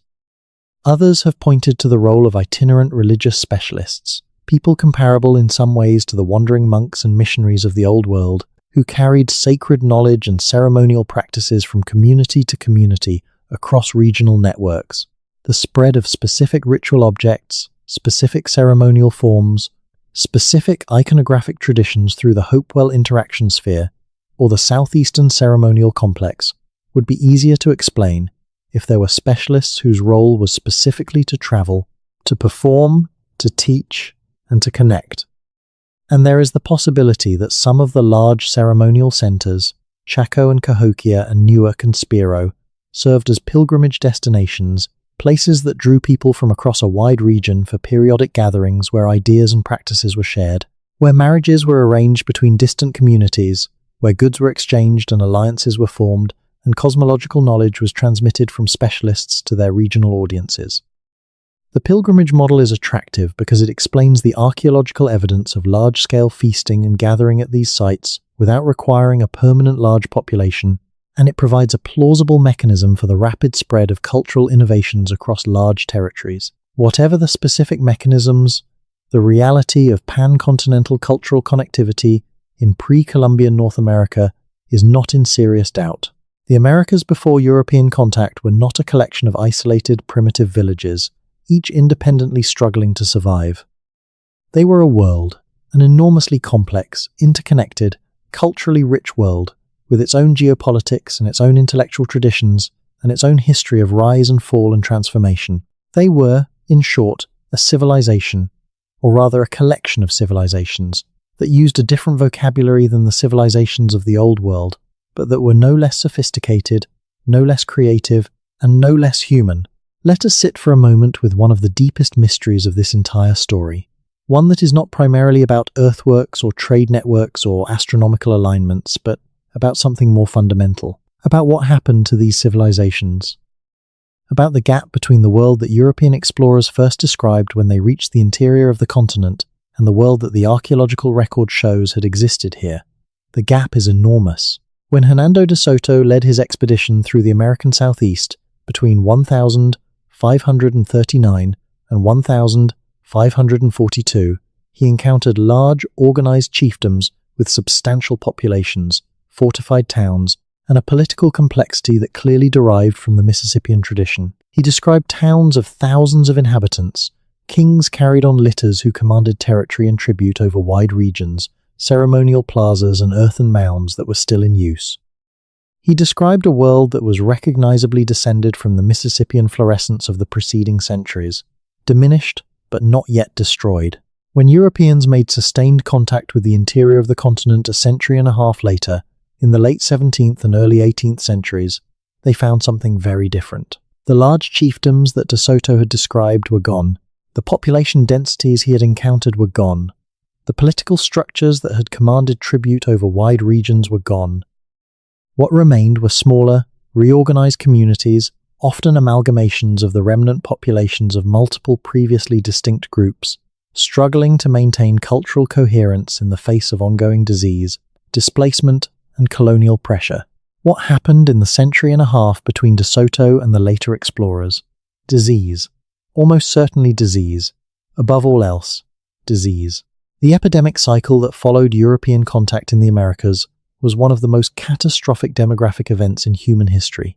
Populations that had never been exposed to smallpox, measles, typhus, influenza, and dozens of other European diseases had no acquired immunity and were devastated by them. The estimates of pre-contact population sizes in the Americas are still intensely debated, but the evidence increasingly supports figures that were once considered wildly optimistic. The Western Hemisphere in 1491 may have been home to 60 to 80 million people. Within a century and a half of sustained European contact, that population had fallen by 50 to 90% in many regions. The death toll was so enormous that it transformed the landscape. The reforestation of cleared agricultural land across vast areas of the Americas following the population collapse contributed to a measurable drop in atmospheric carbon dioxide in the early 17th century, an event that climatologists have identified in ice cores and tree ring records, and that some researchers call the Orbis spike, the point at which European colonization of the Americas became visible in the global climate record. The forests that 19th century naturalists described as primeval wilderness were, in many cases, the regrowth of agricultural landscapes that had been abandoned by their populations within living memory. The animals that proliferated in those regrown forests, the deer and the bison and the beaver that gave the impression of an untouched continent, were filling an ecological vacuum that the demographic collapse had created. The wilderness that European settlers encountered when they pushed into the interior of the continent was not a baseline condition. It was a catastrophe that erased, or nearly erased, not just people but the memory of what those people had achieved. And this is why the pre-Columbian history of North America reads, to so many people, as a mystery, not because the evidence of what happened is thin or ambiguous. The evidence, in the mounds and the earthworks and the ceramics and the road systems and the astronomical alignments, is actually quite clear. But because the living memory of what happened, the oral traditions and the genealogies and the specific stories that would have put flesh on those archaeological bones, was disrupted and damaged, and in some cases destroyed by the catastrophe of colonization and disease. We are trying to read a book from which many pages have been torn. What remains is extraordinary, but we feel the absence of what was lost more acutely the more carefully we look at what we have. There is a site in Louisiana that I want to return to, not Poverty Point this time, but another site, one that is even older and even less well known, one that sits in a cypress swamp in the northeastern part of the state and that has changed, in fundamental ways, the story of when and how complex society developed in the Americas, Watson Brake. The Watson Brake site consists of 11 earthen mounds connected by a low earthen ridge, forming an oval enclosure roughly 900 feet in its longest dimension. The mounds range in height from 3 to 25 feet. The overall plan of the complex is deliberate and geometrically coherent. It is clearly the product of planned construction rather than casual accumulation, and it dates to approximately 3400 BC, 5,400 years ago. This is not a typo. This is not a misreading of the dates. Watson Brake was built approximately 5,400 years ago, making it the oldest known complex earthwork in the Americas and one of the oldest in the world. It predates Poverty Point by 1,700 years. It predates Stonehenge in its final form by roughly 500 years. It predates the Egyptian pyramids. When Watson Brake was being built, the inhabitants of what would one day become Mesopotamia were just beginning to develop writing. The people who built Watson Brake were hunter-gatherers, not farmers, not settled agriculturalists, not members of a complex chiefdom with a surplus-extracting elite class. They were hunters and gatherers, and they built an 11-mound complex in a planned geometrical form using baskets of earth carried by hand over a period of several centuries. Everything that archaeologists thought they knew about the relationship between agriculture and monumental architecture, about the preconditions for complex construction projects, about the level of social organization required to mobilize large-scale labor, everything was turned on its head by Watson Brake. The site was discovered in 1980, described in publications in the early 1980s, and then largely overlooked by the broader archaeological community for over a decade. It was too anomalous. It did not fit the models.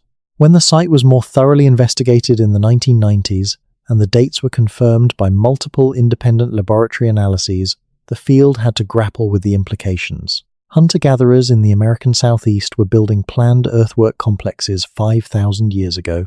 The complexity of their society, the organizational capacity required to plan and execute a multi-mound complex over multiple generations, was not supposed to be possible without agriculture. But there it was, and Watson Brake was not alone. As awareness of Watson Brake spread through the field and researchers began to look more carefully at the earthwork record of the lower Mississippi Valley, other early sites began to surface. Caney Mounds, Monte Sano, Frenchman's Bend, a cluster of sites in the same region, all predating Poverty Point, all exhibiting similar characteristics. Hunter-gatherer communities building planned earthwork complexes that served as gathering places, ceremonial centers, probably exchange nodes in a regional network.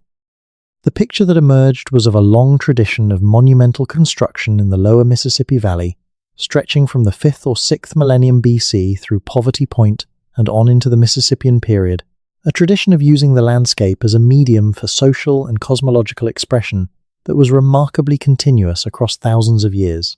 What motivated these early builders? What were they saying with their mounds, their ridges, their geometric forms, their careful orientations? We cannot ask them. We cannot read their minds. But we can observe that they found it worth doing, worth the enormous investment of communal labor, worth the sustained organizational effort over multiple generations, worth building something that would endure long after any individual memory of its construction had faded. They were doing what humans do. They were making their mark on the world. They were saying, we were here, and this place mattered to us, and we want that to endure. And it has. 5,000 years later, their mounds still stand in the cypress swamps of Louisiana, barely known to the people who live within a few miles of them, containing in their profiles and their plans and their astronomical alignments a record of human ambition and human community that is, if you will allow yourself to feel it fully, genuinely moving. There is something that happens when you spend time with this history, really spend time with it, that is hard to describe precisely, but that I want to try to describe because I think it is one of the things that makes this material so compelling as a subject for late-night listening. There is a kind of double vision that develops. You start to see the landscape around you differently. You become aware of the depth of time that underlies every familiar place. You start to notice the features of the terrain that might be archaeological, the slight rises in a field that could be a buried mound, the faint lines across a hillside that might be the trace of an ancient road, the shallow depressions at the edge of a parking lot that might mark the boundary of a long-abandoned village. The land remembers things that we have forgotten. It holds in its contours and its soil chemistry and its buried artifact assemblages a record of human presence that goes back much further than our cultural memory reaches. And that record, when you know how to read it, or even when you are just aware that it is there to be read, changes how you inhabit the present.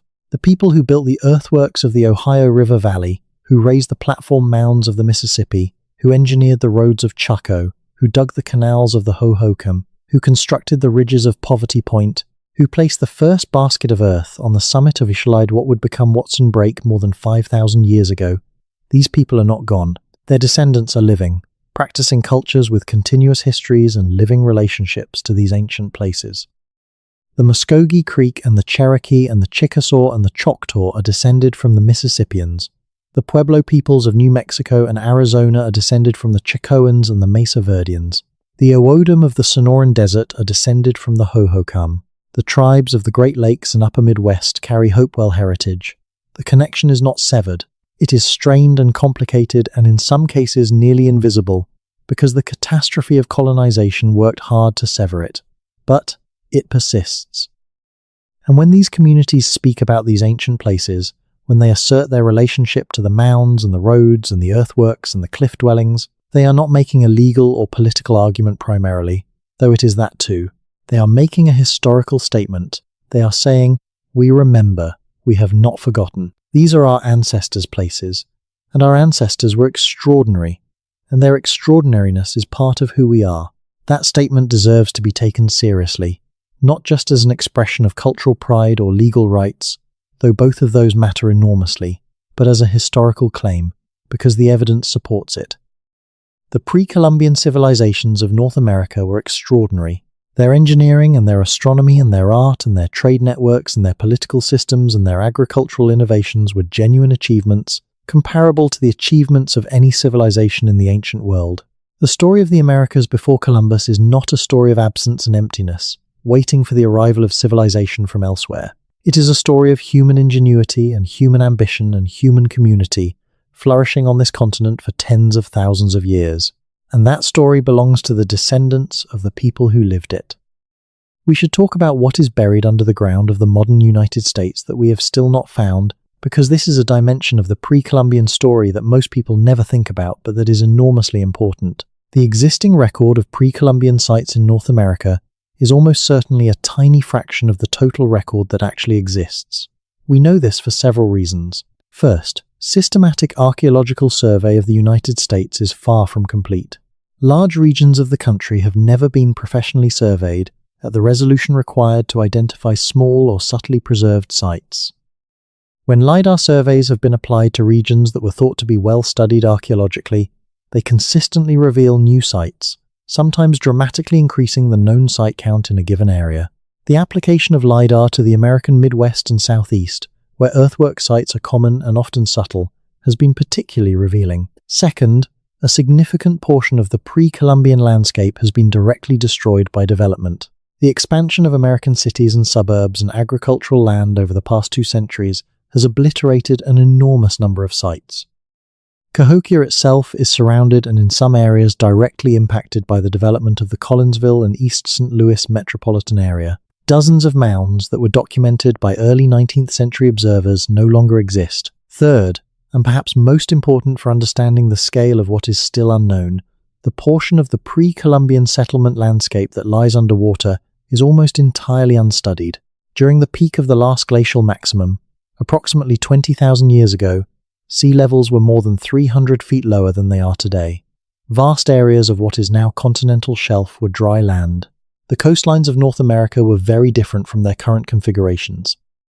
And the people who were living in the Americas during the Ice Age and the period immediately following it, some of the first human inhabitants of the continent, were living in landscapes that are now under the ocean.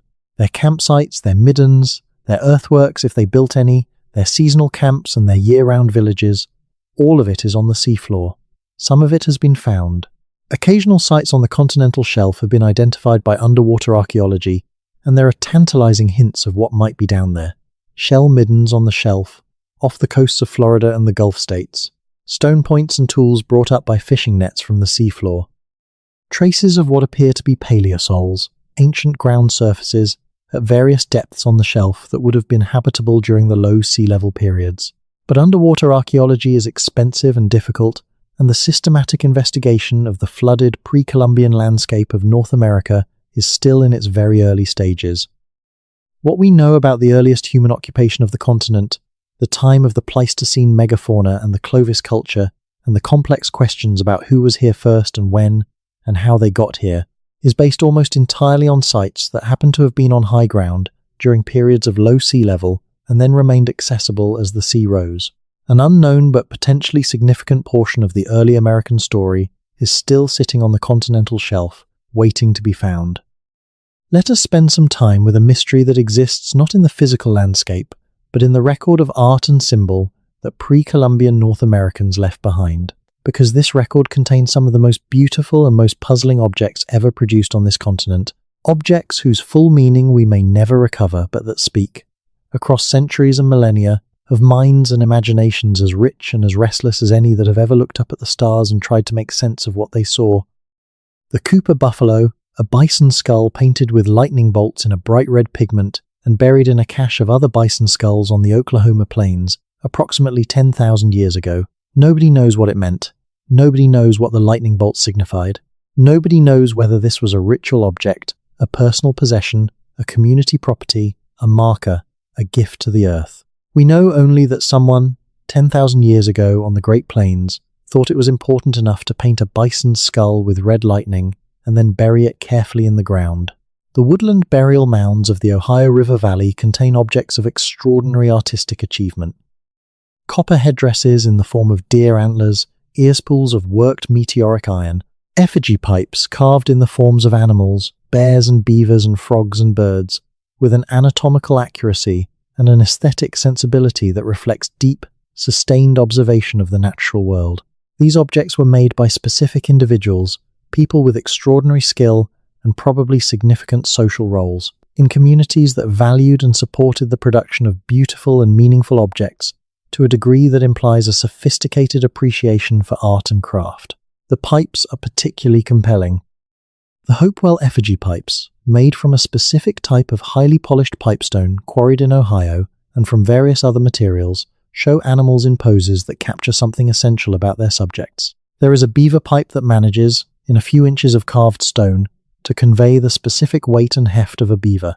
the way it sits, the attitude of its head. The carver who made that pipe knew beavers. They had watched beavers for hours, probably for years, with the patient, attentive eye of someone for whom the observation of animals was a central intellectual activity. The Mississippian ceramic tradition is another window into the richness of the visual culture of pre-Columbian North America. Mississippian potters produced an astonishing variety of vessel forms, including effigy vessels depicting human faces in a range of expressions and types, animals, vegetables, and forms that appear to represent specific individuals with specific identifiable features, portrait vessels of real people who lived in Mississippian society 1,000 years ago. Looking at a Mississippian portrait vessel is an uncanny experience. The faces are individual, specific, human. They have been described by art historians as among the most sophisticated portrait ceramics produced anywhere in the ancient world, and they represent people who were alive, who had names and histories and relationships, whose faces someone cared enough to preserve in this permanent form. Those people are gone now. As individuals, we cannot know their names or their stories, but their faces are still here, looking out from museum cases and from the pages of archaeological reports, asking to be seen. There are also the rock art traditions of the American Southwest, the Colorado Plateau, the Great Plains, and dozens of other regions, which collectively constitute one of the largest and most varied bodies of pre-Columbian visual art anywhere in the world. From the petroglyphs of the Coso Range in California, where tens of thousands of bighorn sheep and other images were pecked into the volcanic rock over thousands of years, to the painted kiva murals of Chihuahua Pueblo in New Mexico, which preserve a fragment of a lost tradition of large-scale religious painting in brilliant mineral pigments. The rock art traditions of pre-Columbian North America speak of visual cultures of extraordinary sophistication and diversity, but perhaps the most haunting pre-Columbian art objects in North America are the ones that do not look like art at all. The geometric earthworks of the Hopewell culture, viewed from above, are forms of visual expression at a scale that dwarfs any individual carved or painted object. The Newark octagon, with its 8 precisely aligned walls enclosing an area of more than 50 acres, is a work of art as much as it is a work of engineering. It expresses a relationship between the earth and the sky, between the human community and the cosmic order, between the measurable and the sacred, that no smaller object could have conveyed. To make that earthwork visible, to fully see it in the way the Hopewell intended it to be seen, you would need to be in the air, looking down.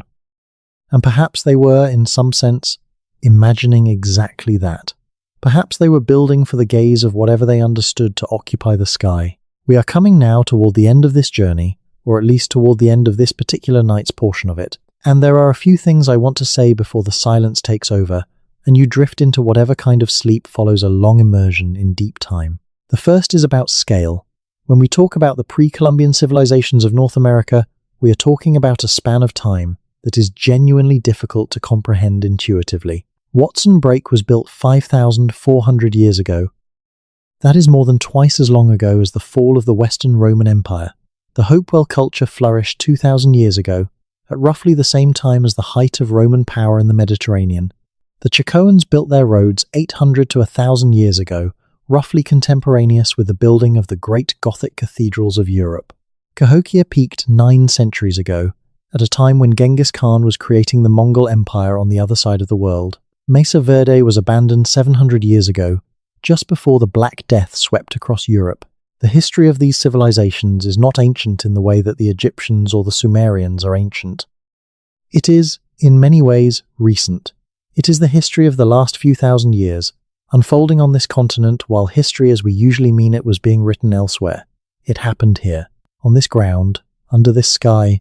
This is the second thing I want to say. The physical connection between these ancient civilizations and the landscape of the modern United States is direct and immediate. The mounds at Cahokia are still there.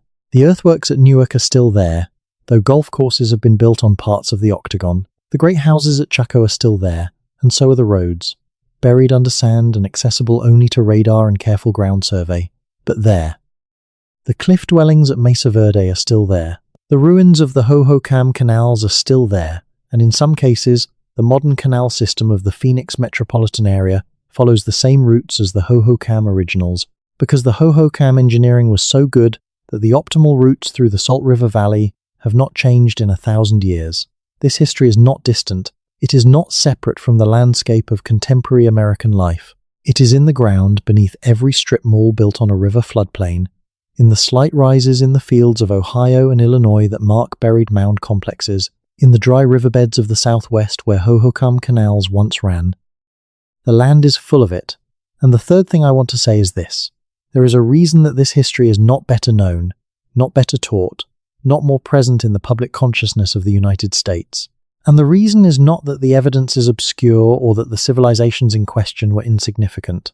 The reason is that acknowledging the depth and sophistication of pre-Columbian North American civilization raises uncomfortable questions about the narrative of European colonization and the moral framework within which that narrative has usually been told.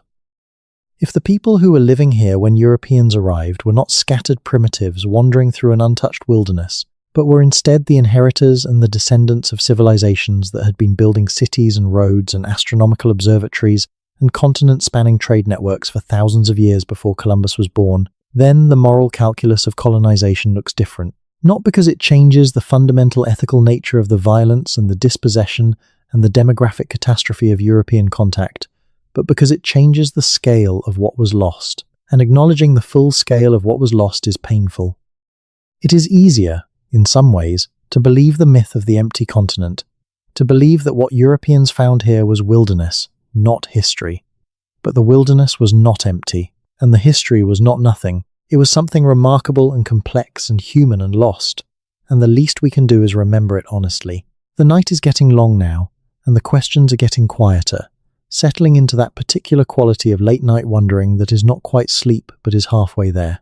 Let me tell you about one more thing before I let the silence have you. There is a site in southern Illinois called Kincaid that most people have never heard of, a Mississippian platform mound complex that was a significant regional center in the period from roughly 900 to 1400 AD. The site consists of a large central plaza surrounded by platform mounds, the largest of which rises over 30 feet. It was excavated by archaeologists from the University of Chicago in the 1930s, a landmark project of its era.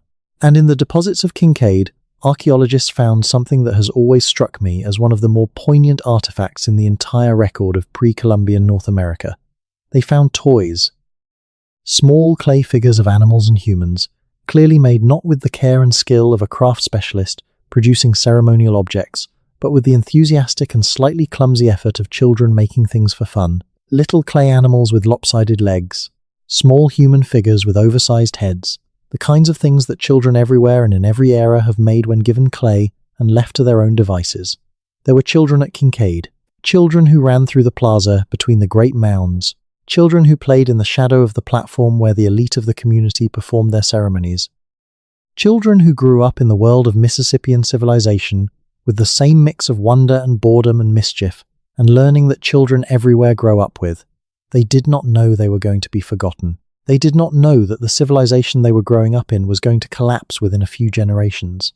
They did not know that a disease they had never heard of, carried by people from a continent they had never imagined, was going to arrive in their grandchildren's time and change everything.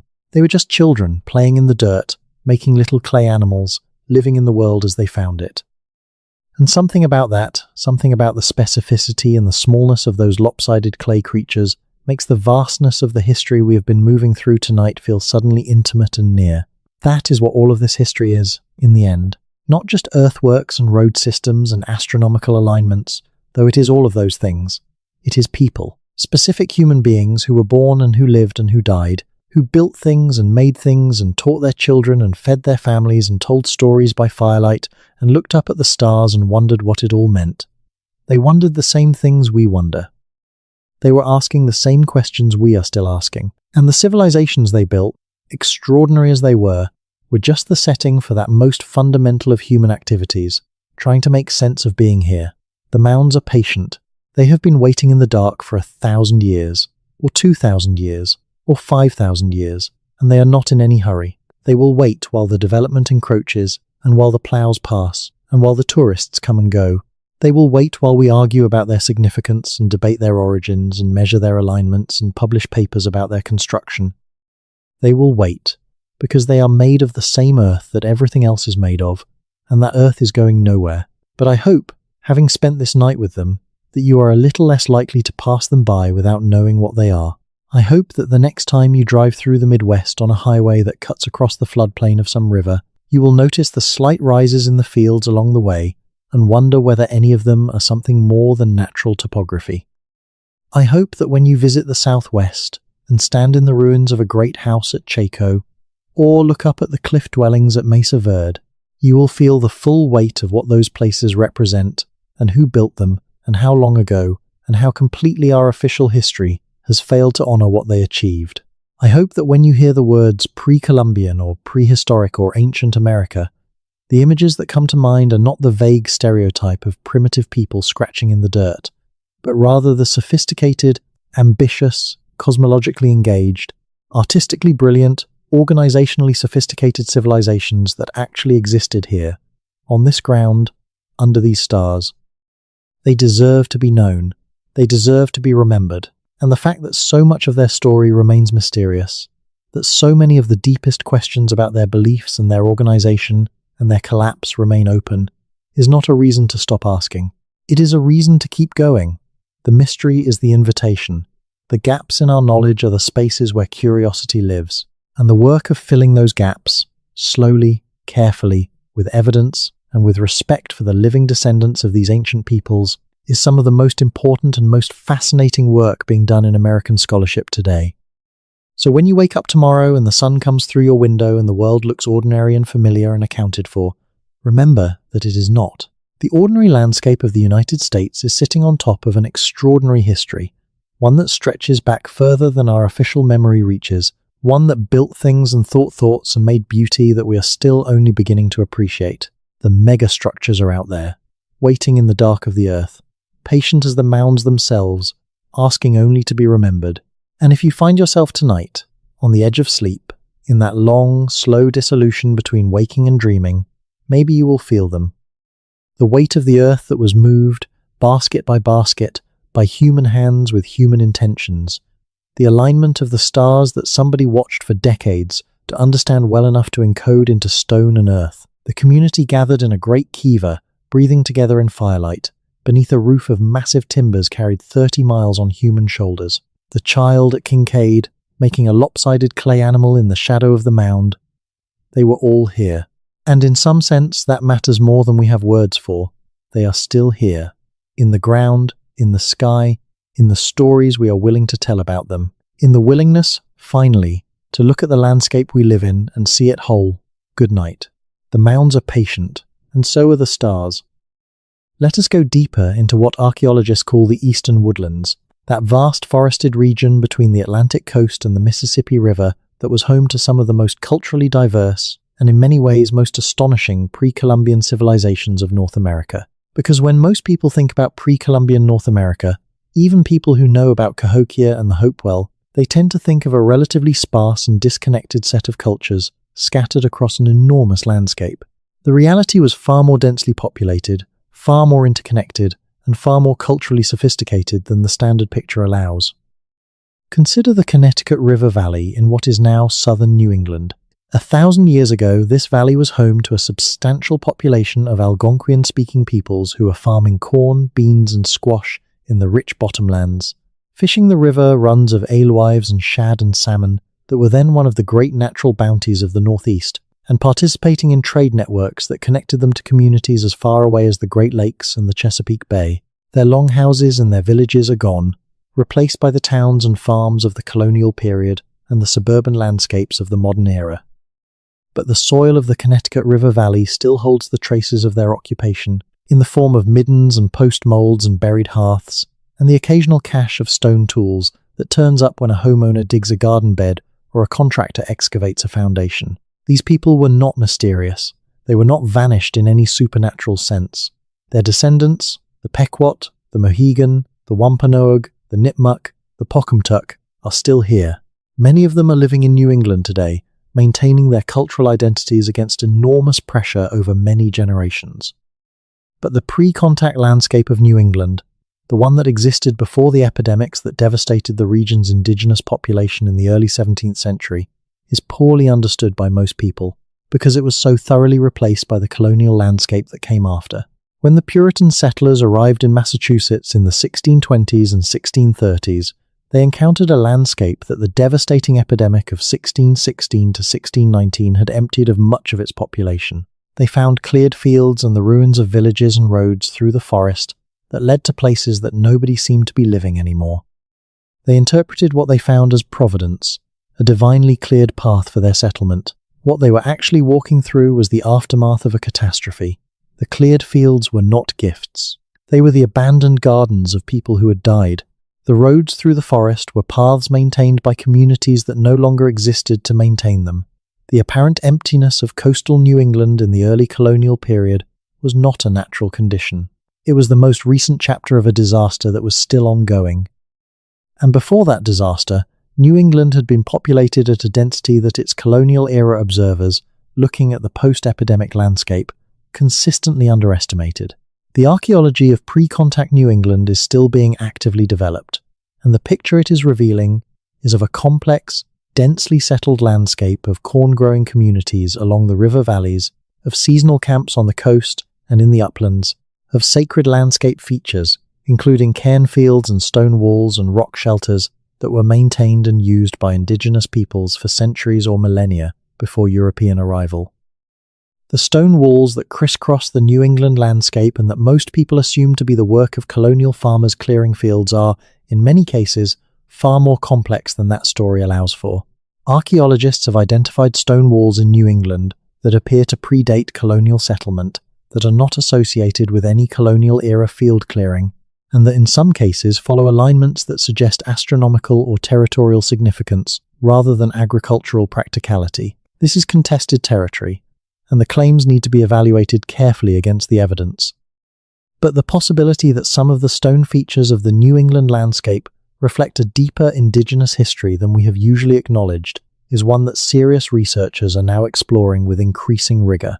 Further south, in the Chesapeake Bay region, the picture of pre-contact civilization is somewhat clearer, in part because English settlement of the region began early enough that there are written accounts of the indigenous societies that still survived, diminished but not yet destroyed, when John Smith and the other founders of the Virginia colony arrived in 1607. Smith's map of the Chesapeake, produced during his explorations of the region in 1608, is a remarkable document.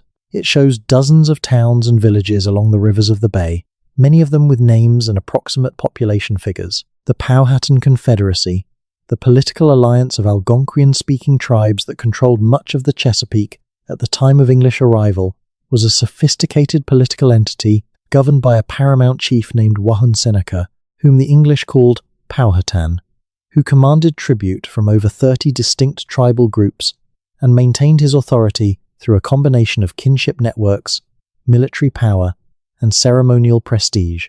The Powhatan chiefdom was not an ancient institution. It appears to have been assembled in the generation or two before English contact, as a response to the growing political pressures of the period, possibly including the stress of epidemic disease moving inland from earlier European contacts along the coast. But it drew on a deeper tradition of political complexity in the Chesapeake region that had roots in the woodland period cultures of the preceding centuries and millennia. Smith described Powhatan towns with populations in the hundreds, surrounded by cleared fields of corn and beans and squash that stretched for miles along the river bottomlands. He described an organized system of tribute collection, of ceremonial performances, of diplomatic protocols that were clearly the product of a sophisticated political culture with its own rules and norms and expectations. He may not have fully understood what he was seeing, and his account is inevitably filtered through his own cultural assumptions and his particular political purposes. But the basic picture he provides of a complex, organized, politically sophisticated indigenous society is confirmed by the archaeological record.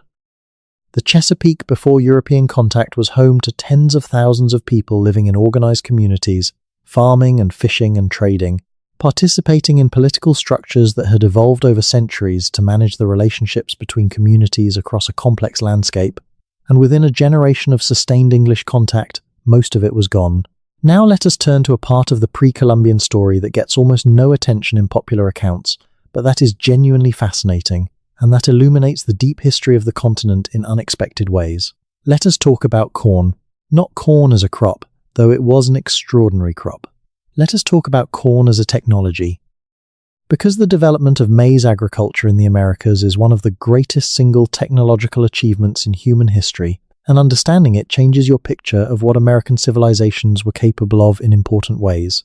Modern corn, the plant that feeds much of the world today, was developed from a wild grass called teosinte that grew in the highlands of Mexico. Teosinte and corn look, to a modern eye, almost nothing alike.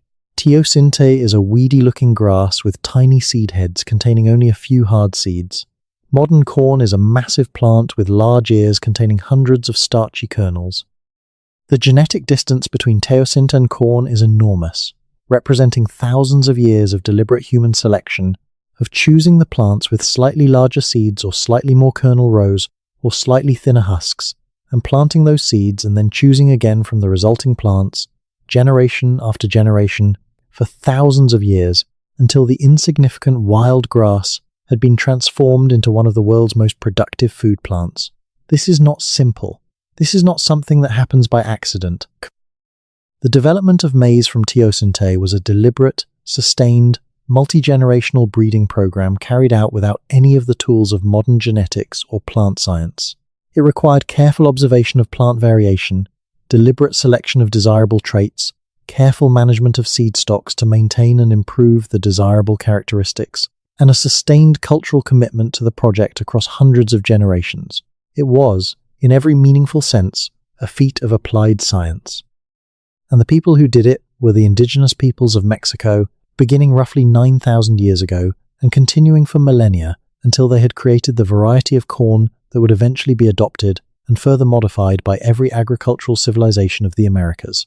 The spread of corn northward into what is now the United States was a slow process, constrained partly by the need to develop new varieties adapted to the different climates of the north, and partly by the social and economic processes through which new technologies spread between cultures. Corn arrived in the American Southwest around 2,000 years ago, in the Midwest around 1,500 years ago, and in the Northeast around 1,000 years ago. But when it arrived, it transformed everything it touched. The Mississippian fluorescence, Cahokia and its regional contemporaries, was built on corn. The platform mounds and the great plazas and the elaborate ceremonial systems of the Mississippian world were all ultimately sustained by the caloric surplus that intensive corn agriculture generated. Without corn, Cahokia was impossible. The adoption and intensification of corn agriculture in the American bottom, the spectacularly fertile floodplain east of Street. Lewis, in the centuries before Cahokia's rise, created the agricultural base that supported the city's population and the political economy that made its construction possible. But the deeper point is this. The agricultural systems of the pre-Columbian Americas were not primitive or rudimentary. They were sophisticated, productive, and in many cases, remarkably sustainable. The Three Sisters system, the companion planting of corn, beans, and squash that was practiced across much of North America, is an example of ecological sophistication that modern agronomists still admire. The beans fix nitrogen in the soil that the corn depletes, and the squash shades the ground to retain moisture and suppress weeds. The system is more productive per acre than monoculture corn and more sustainable over time.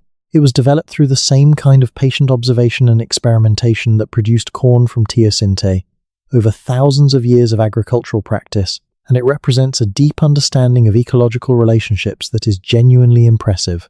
The Hohokam Canal system was not just an engineering achievement.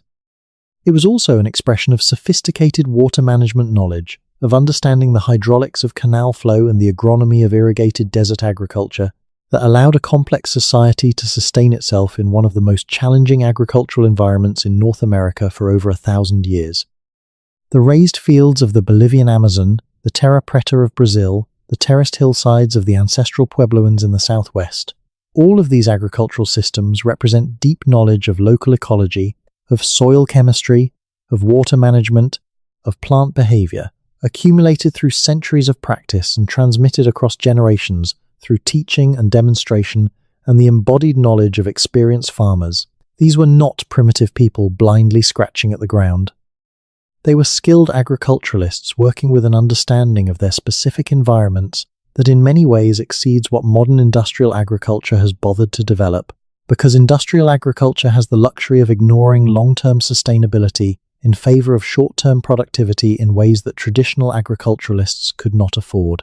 The pre-Columbian agricultural systems of North America were, by and large, designed to last. The fact that many of them were ultimately overwhelmed by environmental challenges does not diminish that achievement. It was the combination of specific climatic events, population pressures, and political stresses, not some inherent fragility of the agricultural systems themselves, that caused most of the collapses we have discussed. There is another dimension of pre-Columbian North American civilization that deserves sustained attention, and that is the question of political organization. Because one of the most persistent myths about pre-Columbian North American peoples is that they lacked political organization beyond the level of the small band or the simple tribe, that they had no states, no governments, no institutions of the kind that we associate with complex political life. This myth is wrong in important and interesting ways. The most famous counterexample is the Haudenosaunee Confederacy, the political alliance of the Iroquois nations that united the Mohawk, Onondaga, Cayuga, Oneida, and Seneca peoples in what is now upstate New York, and later added the Tuscarora, creating a six-nation confederacy. The Haudenosaunee Great Law of Peace, the constitutional framework that governed the Confederacy, was a sophisticated political document that addressed questions of governance, conflict resolution, individual rights, and the relationship between member nations that were not addressed with comparable sophistication in most contemporary European political thought. The influence of the Great Law of Peace on the political thinking of the American founders is a matter of historical debate, but there is substantial evidence that at least some of the founders were aware of the Haudenosaunee model and drew on aspects of it in their thinking about federalism and representative governance. The Confederacy itself was a functioning political institution that successfully managed relations between multiple sovereign nations for centuries before European contact, and that demonstrated remarkable resilience and adaptability in the face of the enormous pressures of the colonial period. But the Haudenosaunee were not unique in their political sophistication. The Powhatan Confederacy of the Chesapeake was a complex political entity, as we have discussed. The various confederacies of the Creek and Cherokee peoples in the Southeast were elaborate political institutions with their own constitutional frameworks and decision-making procedures. The political systems of the Pueblo peoples of the Southwest, with their complex arrangements of clan and moiety and ceremonial society governance, were sophisticated and effective in managing community life across multiple villages and subgroups. The Mississippian chiefdoms were hierarchical political entities capable of commanding tribute, organizing labor, managing trade networks, and projecting military power over wide territories. They were not states in the European sense, but they were not simple kin-based bands either. They were complex polities with institutionalized authority structures, hereditary aristocracies, ceremonial systems that legitimized political power, and administrative capacities that extended well beyond what could be managed by informal consensus alone. The diversity of political forms in pre-Columbian North America is itself an important point. These were not all the same kind of society. The Haudenosaunee Confederacy was very different from a Mississippian chiefdom, which was very different from a Hohokam irrigation community, which was very different from the Chacoan system of the Southwest. Pre-Columbian North America was a continent of enormous cultural and political diversity, in which different societies had developed different solutions to the fundamental problems of how to organize collective life, how to manage resources, how to resolve conflicts, how to transmit knowledge and authority across generations. That diversity was itself one of the strengths of the pre-Columbian world. It meant that the knowledge and the solutions developed in one part of the continent were available, through the trade and communication networks we have discussed, to communities in other parts of the continent, allowing for a kind of intellectual and technological cross-pollination that drove innovation across the entire system. The flattening of that diversity through colonization, the reduction of hundreds of distinct political traditions to a handful of surviving fragments, was not just a human tragedy, though it was certainly that. It was also an intellectual and civilizational loss of enormous proportions. There is a lake in Minnesota called Lake Itasca, conventionally identified as the source of the Mississippi River. It is a quiet, pine-fringed lake in the northern part of the state, and it is one of the most visited sites in the Minnesota State Park system. Tourists come to stand in the shallow headwaters of the river and feel the water of the Mississippi flowing over their feet. It is a beautiful place, and the sense of connection to one of the continent's great geographic and cultural axes that it provides is real. But I want to suggest that you can think about Lake Itasca in a slightly different way than most visitors do. Because the Mississippi River system, the great drainage basin that encompasses roughly 40% of the contiguous United States, and that has been the central geographic fact of North American history since the continent was first peopled, was also the central artery of the pre-Columbian civilizational world we have been discussing. Poverty Point sat on a tributary at the southern end of the Mississippi system. Watson Brake sat in the same region. Cahokia sat right on the river's edge at roughly its midpoint. The Hopewell culture flourished in the Ohio River Valley, the Mississippi's largest eastern tributary. The mound-building traditions of the Midwest and Southeast were all, in one way or another, river valley civilizations, using the rich alluvial soils of the river bottoms for agriculture, using the rivers themselves as highways for trade and communication, using the great rivers as the structural framework within which their political and ceremonial systems developed. When you look at a map of the Mississippi and its tributaries, and then overlay on it the distribution of major pre-Columbian mound-building sites, the relationship is immediately apparent and overwhelming. The rivers were the roads of pre-Columbian North America, and the greatest concentrations of civilizational achievement were where the rivers converged and crossed. Cahokia's location at the confluence of the Missouri and the Illinois, and just upstream from the confluence of the Ohio, giving it access to essentially the entire interior drainage of the continent, was not accidental. It was strategically brilliant. A city at that location could receive goods from the Rocky Mountains, and from the Appalachians, and from the Great Lakes, and from the Gulf Coast with equal ease, because the rivers connected all of those places to each other and to the American bottom. And that is exactly what the archaeology shows happened. Cahokia was the hub of the most extensive trade network in pre-Columbian North America, drawing in materials and people from across a continental territory and redistributing influence and ideology outward in return. The rivers made that possible. And the rivers, in a very real sense, made American civilization possible, both before and after the European arrival.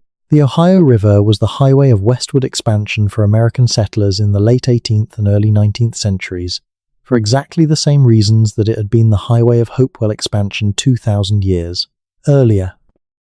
The geography that shaped pre-Columbian civilization shaped colonial civilization too, because geography does not change just because the culture inhabiting it changes.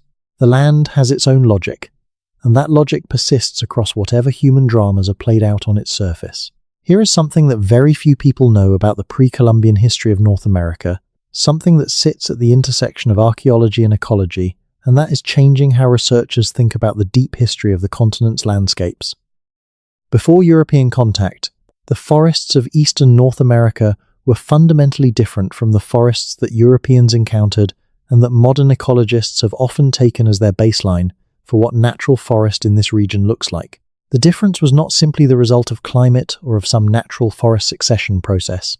It was the result of deliberate human management. The indigenous peoples of eastern North America practiced landscape management through controlled fire on a massive scale and over a very long time period, creating and maintaining open park-like woodlands with significant grassy understories that were far more productive for game animals and for human food plants than the dense closed canopy forests that developed after European contact. The park-like quality of the eastern woodlands that early European explorers frequently described, the impression they gave of a landscape that looked almost like a managed garden, was not illusion. It was accurate observation. The landscape really did look that way, because it had been managed to look that way, through centuries of careful burning that suppressed undergrowth, maintained open grassy areas, encouraged the growth of mass-producing trees like oaks and chestnuts, and created the habitat conditions that favored the deer and turkey and other game animals on which the region's human population depended. When European settlement disrupted this management regime, by displacing or killing the people who practiced it, the forests changed. The dense undergrowth that early settlers constantly complained about was not a natural condition. It was what happens when you stop burning. The eastern forests that 19th century naturalists described as primeval and that have served as the reference condition for much Eastern ecological restoration thinking were not primeval at all. They were forests that had lost their managers and had reverted to a condition that pre-Columbian peoples would not have recognized as the forests of their homeland. This finding has enormous implications for how we think about ecological restoration and about the relationship between human management and natural systems. It suggests that the distinction between wilderness and managed landscape that European thinking has usually taken as fundamental is, at least in the case of Eastern North America, largely false. The eastern woodlands were wilderness in the sense that they were not organized along European lines of private ownership and agricultural cultivation, but they were not unmanaged. They were managed, skillfully and sustainably, by people who understood them in ways that European settlers did not, and mostly could not, because the knowledge required to manage those landscapes had been developed and refined over millennia, and was embedded in specific cultural practices and ecological knowledge traditions that were disrupted and in many cases destroyed by the colonial encounter. The restoration of that ecological knowledge, where it is possible, is now recognized by many ecologists and land managers as one of the most important tools available for managing the complex ecological challenges of the 21st century American landscape. The indigenous peoples of North America were not just the victims of ecological change, they were, in many cases, the original ecological engineers of the landscapes that now constitute the United States, and their knowledge and their management traditions are directly relevant to the environmental challenges we face today. Let us spend some time with the most ancient layers of this history, the periods before the cultures we have been discussing, before the Hopewell and Cahokia and Chaco, before even Poverty Point and Watson Break, in the deep prehistory of North American occupation. Because the story of the first Americans, how they got here, when they arrived, what they found, and what happened in the first millennia of human occupation of the continent, is one of the most actively debated and rapidly changing areas of American archaeology. For most of the 20th century, the standard story of the first Americans was the Clovis first model. According to this model, the first humans to enter the Americas arrived from northeastern Asia, crossing the Bering Land Bridge into Alaska sometime around 13,000 years ago, and then moving rapidly south through a newly opened ice-free corridor east of the Rocky Mountains into the heart of the continent. These first Americans, the Clovis people, named for a distinctive type of fluted spear point first found near Clovis, New Mexico, were supposed to be the ancestors of all indigenous peoples of the Americas. The Clovis first model had the virtue of elegance and the evidence of a distinctive and widespread tool technology behind it. Clovis points have been found across a huge territory of North and South America, and they are associated with the remains of mammoths and other megafauna, in ways that suggested a pattern of big game hunting that was consistent with the idea of a rapidly expanding population moving through a previously unpopulated landscape. But the Clovis first model has been under sustained challenge for decades, and by now it is clear that it is wrong, or at least incomplete, in important ways. Sites in South America, most notably Monteverde in Chile, have produced evidence of human occupation dating to 14,000 years ago or more, before the Clovis horizon in North America. The math does not work for a Clovis first entry. If people were in southern Chile 14,000 years ago, they must have arrived in the Americas earlier than 13,000 years ago, and they must have traveled through environments and by routes that the Clovis first model does not account for. The most widely accepted alternative is the coastal migration model, the idea that the first Americans moved south along the Pacific coast of the Americas during the last glacial maximum, when sea levels were low enough to expose coastal shelves that would have provided habitable land and abundant marine resources all the way from Beringia to the southern tip of South America. This model accounts for the early dates in South America and is consistent with the evidence of early maritime technology in other parts of the Pacific world at the same time period. It also predicts that the archaeological evidence for these earliest coastal migrants is largely on the seafloor, which explains why it is so hard to find.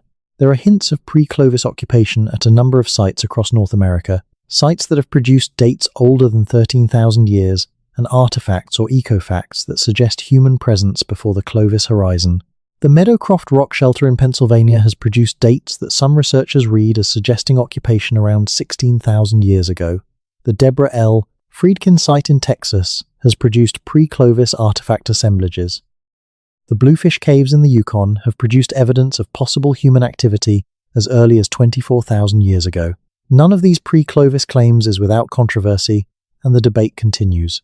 But the cumulative weight of the evidence suggests that people were in the Americas, in at least some locations, earlier than the Clovis first model allows.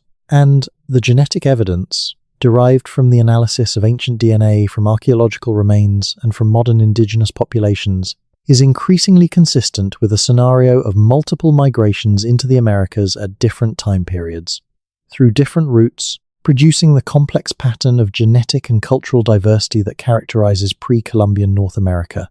The deep prehistory of the continent is still being written.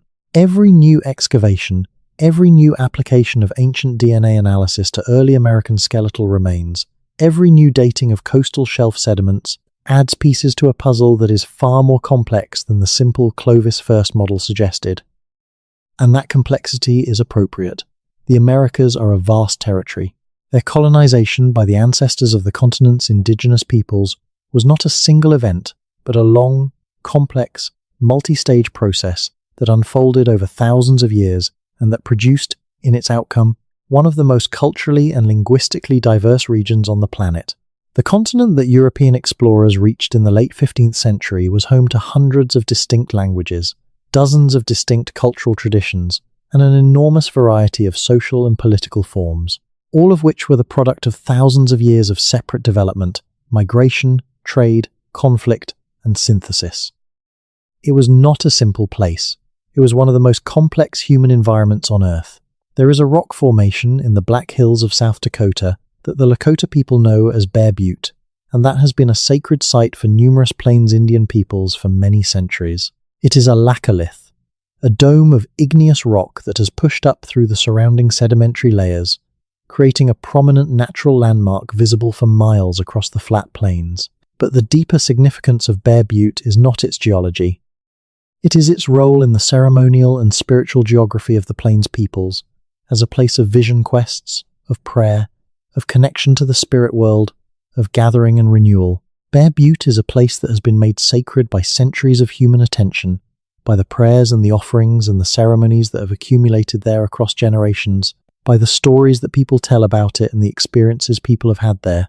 It is, in the language of contemporary landscape archaeology, a cultural landscape feature, a place whose significance is primarily the product of human meaning-making rather than of natural properties. And Bear Butte is not unique. The pre-Columbian landscape of North America is full of such places, sites that were sacred, significant, and deeply meaningful to the peoples who inhabited them, and that were visited, maintained, and returned to over long periods of time. Some of them we know about, because they have been documented ethnographically through conversations with indigenous peoples whose traditions maintain the memory of their significance. Others we can identify archaeologically, through the concentrations of offerings and the patterns of visitation that leave traces in the archaeological record. And others, probably many others, we have no way of identifying, because the knowledge of their significance died with the communities that held it, in the demographic catastrophe of the colonial period. The sacred landscape of pre-Columbian North America was as complex and as culturally layered as the physical landscape of the earthworks and the great houses and the canal systems. Every mountain and every river and every unusual rock formation and every place where unusual things had happened or were believed to happen was potentially a node in a web of sacred geography that gave meaning to the landscape and structured the relationship between human communities and the land they inhabited. The loss of that sacred geography, the severing of those meaning-laden relationships between people and place, was one of the deepest wounds of colonization, because it severed people from the landscape itself, from the accumulated meaning of thousands of years of human presence and human attention. Healing that wound, where it is possible, requires not just the return of land, but the recovery or reconstruction of the relationships and the knowledge and the stories that make land more than real estate, that make it home. As this long night moves toward morning, I want to return one more time to the question that runs beneath all of the specific sites and cultures and engineering achievements we have discussed. The question of what it means that all of this happened here, on this continent, in this landscape that we now call the United States. Because there is something particular about the American relationship to this history that is different from the way other countries relate to their archaeological pasts. In Mexico, the pre-Columbian civilizations of the Aztec and the Maya and the Olmec and the dozens of other cultures that preceded and coexisted with them are a central part of the national identity. The Pyramid of the Sun at Teotihuacan is on the Mexican national coat of arms. The calendar stone of the Aztec is one of the most recognized images in the world. The ruins of Monte Alban and Palenque and Chichen Itza are national treasures, celebrated and maintained as expressions of a deep and remarkable heritage. In Peru, the civilizations of the Inca and the Moche and the Chavin and the Wari are similarly central to national identity. Machu Picchu is one of the most visited places in the world. The gold of the Chimu and the textiles of the Paracas are displayed in the world's great museums as masterpieces of human artistic achievement. But in the United States, the equivalent sites, Cahokia and Newark and Chaco and Mesa Verde and Poverty Point, and the dozens of other extraordinary pre-Columbian places on American soil, occupy a much more marginal place in the national consciousness. Cahokia gets a fraction of the visitors that Chichen Itza gets, despite being a comparable site in terms of historical significance and architectural achievement. The earthworks of the Ohio River Valley are unknown to the majority of Ohio residents, let alone to the broader American public. The pre-Columbian history of North America is not taught with the depth and seriousness it deserves in American schools, and it is not reflected in the national self-image with anything approaching the prominence it merits. Why is this? The reasons are complex and historically layered. Part of it is the specific ideological needs of American nationalism, which required an empty or primitive continent to justify the process of colonization and dispossession. Part of it is the nature of the pre-Columbian civilizations themselves, which built in wood and earth rather than stone, and therefore left ruins that are less immediately spectacular to the untrained eye than the great stone pyramids of Mexico or the carved temples of Peru. Part of it is the ongoing marginalization of Native American peoples and perspectives in American public life, which means that the voices that might most effectively advocate for greater recognition of pre-Columbian heritage are often the voices with the least access to the mechanisms of public education and cultural production. And part of it is simply the human tendency to value most what we know best, and most Americans have never been taught to know this history well, but that is changing. Slowly, imperfectly, unevenly, but changing. The application of new technologies to the study of pre-Columbian sites is revealing new details and new sites with increasing regularity. The academic literature on pre-Columbian North American civilizations has expanded enormously over the past generation. Popular books on this topic, from Charles Mann's 1491 to Timothy Porketat's work on Cahokia to the growing literature on Chaco and the Hopewell, have reached wide audiences and shifted the popular understanding of what was here before European contact. And the voices of indigenous scholars and community members, insisting on the recognition of their ancestors' achievements and on the relevance of their own traditions to the interpretation of archaeological sites, are increasingly being heard in academic and public contexts. The picture is not yet where it should be. The story we have been telling tonight, the story of Watson Brake and Poverty Point and Cahokia and Chaco and Mesa Verde and the Hohokam and the Hopewell and all the rest, is not yet the story that most Americans learn in school or carry in their heads as part of their understanding of the place they live. But the direction of change is clear, and the evidence supporting change is overwhelming. This history is real. It is documented. It is extraordinary, and it belongs to everyone who lives on this continent as a legacy of the human achievement that preceded everything that came after. The megastructures are still in the ground. The alignments are still in the sky. The questions are still open, and the story is still being told. There is one more thing to say before the silence takes over completely. One more layer of this history that deserves to be named and honored in this space of late-night reflection. It is the layer of continuity. Because running through all of the stories of rise and fall and collapse and abandonment that we have told tonight, there is also a story of survival. The descendants of the people who built Watson Brake and Poverty Point and Cahokia and Chaco and Mesa Verde did not vanish. They did not disappear into some prehistoric mist. They are alive. They are present. They are here. The Pueblo peoples of New Mexico and Arizona are living, practicing cultures whose continuity with the ancestral Puebloans of the Southwest is documented in the archaeological record, in the oral traditions, in the genetic evidence, and in the living practice of kiva ceremonies and pottery traditions and architectural forms that connect them directly to the builders of Chaco and Mesa Verde. The Odam peoples of the Sonoran Desert live within and around the ruins of the Hohokam Canal system that their ancestors built. The Muskogee Creek and the Cherokee and the Chickasaw and the Choctaw and dozens of other southeastern peoples are descended from the Mississippian civilization that built Cahokia and the platform mound communities of the southeast. The Haudenosaunee nations of the northeast continue to maintain their political institutions and their cultural traditions with a vitality and a sophistication that reflects the deep history of those institutions. The Lakota and the Cheyenne and the Arapaho and the dozens of other Plains peoples maintain relationships to the sacred landscape of the Great Plains that reflect thousands of years of human presence on those grasslands. The survival of these communities and the maintenance of their cultural and political institutions across 5 centuries of colonization and dispossession and forced assimilation is itself one of the most extraordinary achievements in the story of pre-Columbian North American civilization. It is the continuation of that story, not its ending. The earthworks may be silent, the great houses may be ruins, the road system may be invisible from the surface, but the people are still here, and the knowledge, fragmentary and damaged, and in need of healing and restoration as it is still alive. The story of America's lost megastructures is not only a story of loss.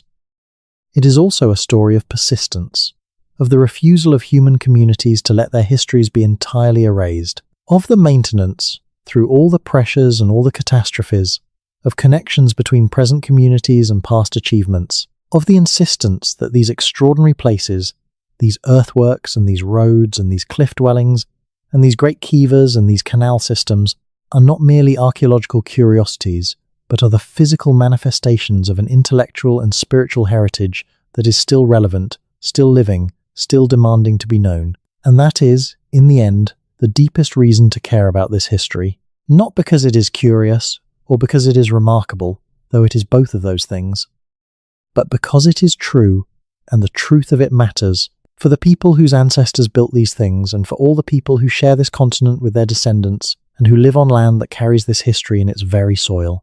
The land remembers, and when we are willing to listen to what the land remembers, we learn things about ourselves and about the human capacity for achievement and for loss and for survival that we cannot learn anywhere else. The stars above Chaco Canyon tonight are the same stars that the Chacoans watched for centuries to build their road network and align their great houses. The moon that will rise over the Newark Octagon in Ohio follows the same 18.5-year cycle that the Hopewell encoded into that earthwork 2,000 years ago. The Mississippi River flows past the mounds of Cahokia on its way to the Gulf with the same indifference to the history it has witnessed that water has always maintained toward the human dramas enacted on its banks. The desert of the Sonoran still holds in its dry soil the traces of the Hohokam canals, visible to radar if not to the naked eye.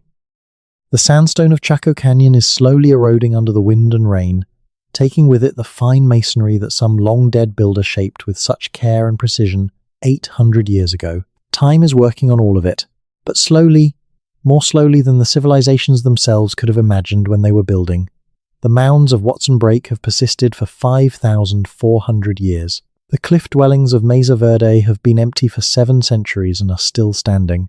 The great houses of Chaco are ruins, but they are recognizable ruins, and the walls that remain retain something of the dignity and the intention of the people who raised them. The land holds its history carefully, more carefully perhaps than we have held our obligation to know it, but we are learning, slowly, imperfectly, with all the limitations of distance and time and the specific ways that colonization disrupted the transmission of knowledge, we are learning what this continent was before we inherited it.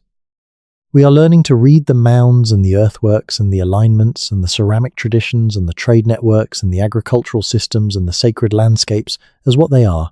The record of sophisticated human civilizations that flourished on this ground for thousands of years before the arrival of the people whose descendants now fill its cities and farm its fields and drive its highways without knowing, in most cases, that they are driving across a landscape full of history.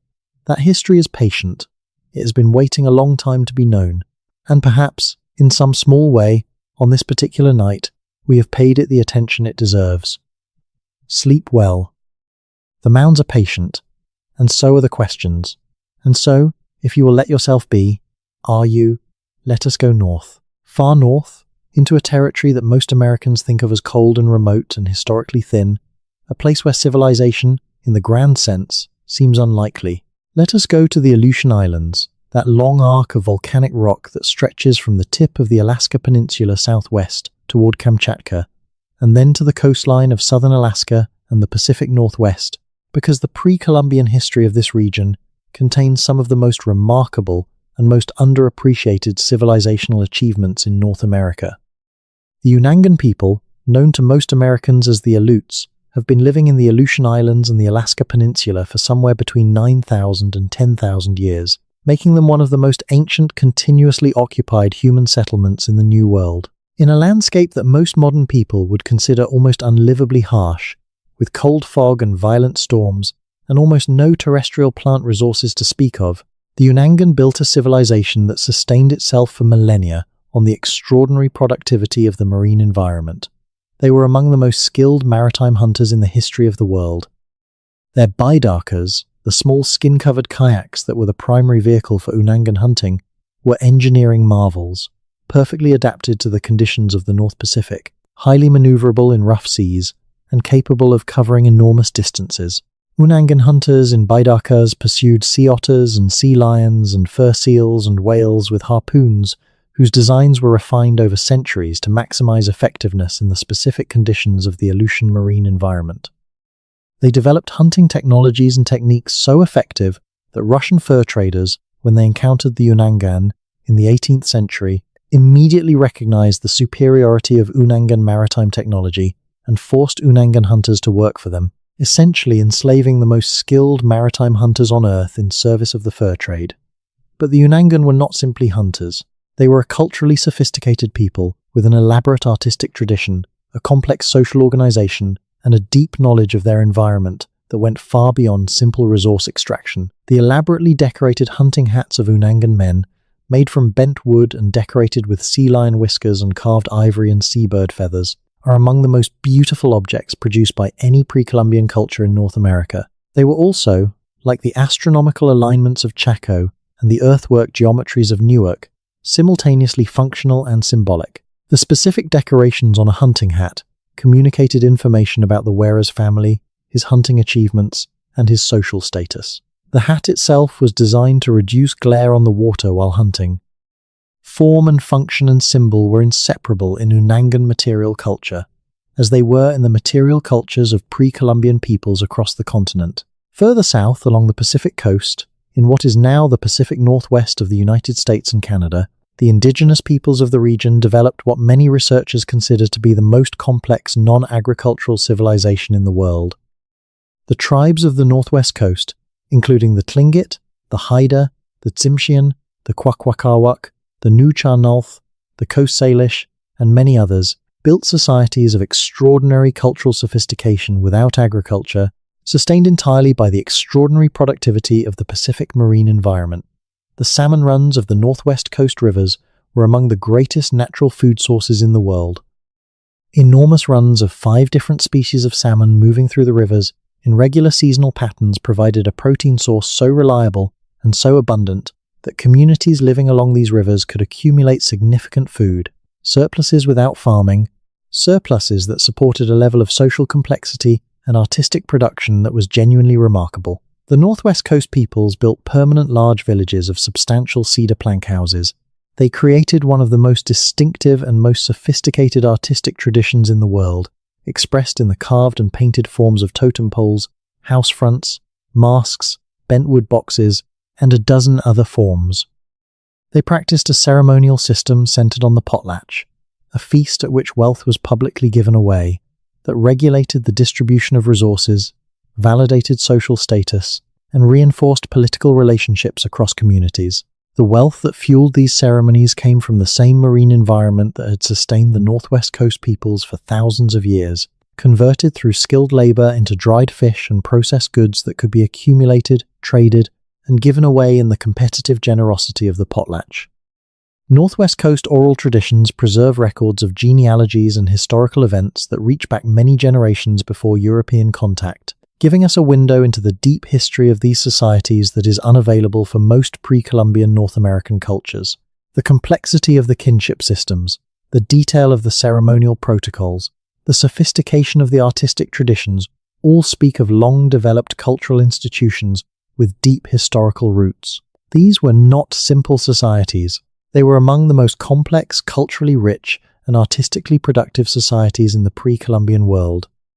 There is a place in the middle of the country, in Kansas, that does not appear on most lists of significant pre-Columbian sites, and that is barely known outside a narrow circle of specialists, But that deserves a moment's attention because it represents something important about the pre-Columbian history of the Great Plains that is often overlooked. The site is called the Tobias site, and it is associated with a culture that archaeologists call the Great Bend aspect, or the Wichita ancestor tradition, a farming culture that flourished on the southern plains between roughly 1400 and 1700 AD. The site itself is not spectacular in the way that Cahokia or Chaco or Mesa Verde are spectacular. It does not have enormous earthworks or cliff dwellings or a famous canyon setting. What it has is houses. Dozens of circular earthen lodge structures, arranged around an open plaza, that housed a farming community of several hundred people who grew corn and beans and squash in the rich bottomlands along the Arkansas River, hunted bison on the surrounding plains, and traded with communities to their south and east through networks that connected them to the broader Mississippian and Southern Plains cultural worlds. The Tobias site matters not because of its architectural grandeur, but because of what it represents in the story of the Southern Great Plains. The standard historical narrative of the Great Plains tends to treat the plains as a region that was only sparsely occupied before European contact, a vast grassland roamed by nomadic buffalo hunters with no permanent settlements and no complex social organization. This narrative is wrong. The southern and central Great Plains had a substantial farming population in the centuries before European contact, concentrated along the major river valleys where the combination of bottomland soils and water availability made corn agriculture possible. These farming communities were not primitive or simple. They were organized communities with permanent architecture, complex social structures, and participation in regional trade networks. They were, in short, part of the broader pre-Columbian civilizational world of North America, not an empty frontier beyond its edge. The transformation of the southern and central Great Plains into the bison-hunting territory of nomadic peoples that Europeans encountered in the 17th and 18th centuries was, in large part, the result of the same demographic catastrophe that reshaped the rest of the continent. Epidemic disease, moving inland from coastal contact points, devastated the farming populations of the river valleys before European explorers arrived to document them. The great bison herds that characterized the plains in the historic era were themselves partly a product of this demographic collapse, as the hunting pressure that the farming peoples had maintained on the herds was removed and the animal populations exploded. And the adoption of the horse by plains peoples after Spanish horses escaped into the wild in the late 16th and early 17th centuries transformed the entire economy and culture of the region so rapidly and so thoroughly that by the time American explorers encountered the plains in the 19th century, the equestrian nomadic buffalo hunting culture that they found seemed primordial and ancient when it was in fact quite recent, a highly successful adaptation to the combination of demographic catastrophe and the availability of a new technology. The deeper history of the plains, the farming communities along the rivers, the trade networks connecting them to the broader pre-Columbian world, the complex social and political institutions that had developed over centuries of agricultural occupation was hidden under the dramatic surface of the equestrian culture that replaced it. That deeper history is still being excavated, literally and figuratively, by archaeologists working along the river valleys of Kansas and Nebraska and Oklahoma and Texas. And what they are finding, consistently, is more complexity than the standard narrative allows for. There is a story told by the Hopi people of Arizona about the time before they came to their current home, the time of the migrations, when their ancestors traveled through many places and learned many things before they were ready to settle in the Mesa country where they live today. The migrations are a central element of Hopi cosmology, and the places that the ancestors visited during those migrations are marked across the landscape of the Colorado Plateau and beyond by spiral petroglyphs, the sign that a Hopi clan passed through and was acknowledged by the keeper of the land. When archaeologists first heard these migration stories and looked at the distribution of spiral petroglyphs across the southwest, some of them dismissed it as myth, but more careful analysis has shown that the spiral petroglyph distributions are real and that they correspond, in many cases, to actual patterns of ancestral Pueblo and population movement that are visible in the ceramic and architectural record. The migration stories are history. They are told in a different form than the kind of history that archaeologists usually work with, but they encode real information about real events that happened in real places. The relationship between oral tradition and archaeological evidence in the study of pre-Columbian North American history is one of the most interesting and most contested methodological issues in the field. For much of the 20th century, professional archaeologists treated oral traditions with skepticism as unreliable sources contaminated by mythological elaboration and too distant in time from the events they described to be trusted as factual evidence. This skepticism was not entirely without basis. Oral traditions can and do change over time. They can incorporate mythological elements that obscure historical content. They can be influenced by the specific cultural and political needs of the communities that maintain them. But the wholesale dismissal of oral traditions as historical evidence was also wrong, and it was wrong in ways that had specific consequences for the interpretation of the pre-Columbian record. Some of the most important corrections to the archaeological interpretation of specific sites and cultures have come from taking oral traditions seriously as historical sources. The identification of the biological relationship between modern Pueblo peoples and the ancestral Puebloans, now confirmed by genetic evidence, was anticipated by Pueblo oral traditions that had always maintained continuity with the cliff-dwelling ancestors. The interpretation of the Cahokia site has been enriched by attention to the oral traditions of the Osage, the Degihan Sioux-speaking peoples who may have direct historical connections to the Mississippian tradition. The understanding of Chaco has been deepened by engagement with the oral traditions of the Pueblo peoples who maintain connections to the canyon. The lesson is not that oral traditions should be accepted uncritically as literal historical fact. The lesson is that they should be engaged with as serious historical sources, subjected to the same critical analysis as any other historical document, and that when they are, they often yield information that archaeological evidence alone cannot provide. They give us access to the inside of the historical process, to the way the people who lived through these events understood and interpreted and remembered them, which is different from and complementary to the outside view provided by material culture analysis. The dismissal of oral traditions was part of the broader colonial project of disqualifying indigenous knowledge and perspective. Reversing it is part of the broader project of decolonizing American history, of producing a more complete and more honest account of what happened on this continent before and during the European encounter. The Colorado River begins in the Rocky Mountains of Colorado and flows southwest through a landscape that it has sculpted over millions of years into one of the most dramatic environments on Earth. The Grand Canyon, which the river has carved through a mile of rock over the past 5 to 6 million years, is the most famous of its works. But the Colorado River system also flows through the territory of the pre-Columbian ancestral Puebloan world, and the canyon country of the Colorado Plateau is among the most archaeologically rich landscapes in North America. For thousands of years, the canyons and mesas of the Colorado Plateau were home to a succession of cultures that adapted to the specific challenges and opportunities of this extreme environment with extraordinary creativity and resilience. The basket maker cultures, the ancestors of the ancestral Puebloans, were living in the canyon country as early as 1500 years before the Common Era. They were hunter-gatherers who gradually incorporated corn agriculture into their subsistence system and who developed distinctive material culture traditions, including the exceptional basketry that gives them their archaeological name. The early basket maker sites are humble by the standards of what came later: shallow pit house villages, modest ceramic assemblages, evidence of a subsistence economy that was still heavily dependent on hunting and gathering. But already in these early sites there are hints of the astronomical awareness and the symbolic sophistication that would characterize the later ancestral Puebloan tradition.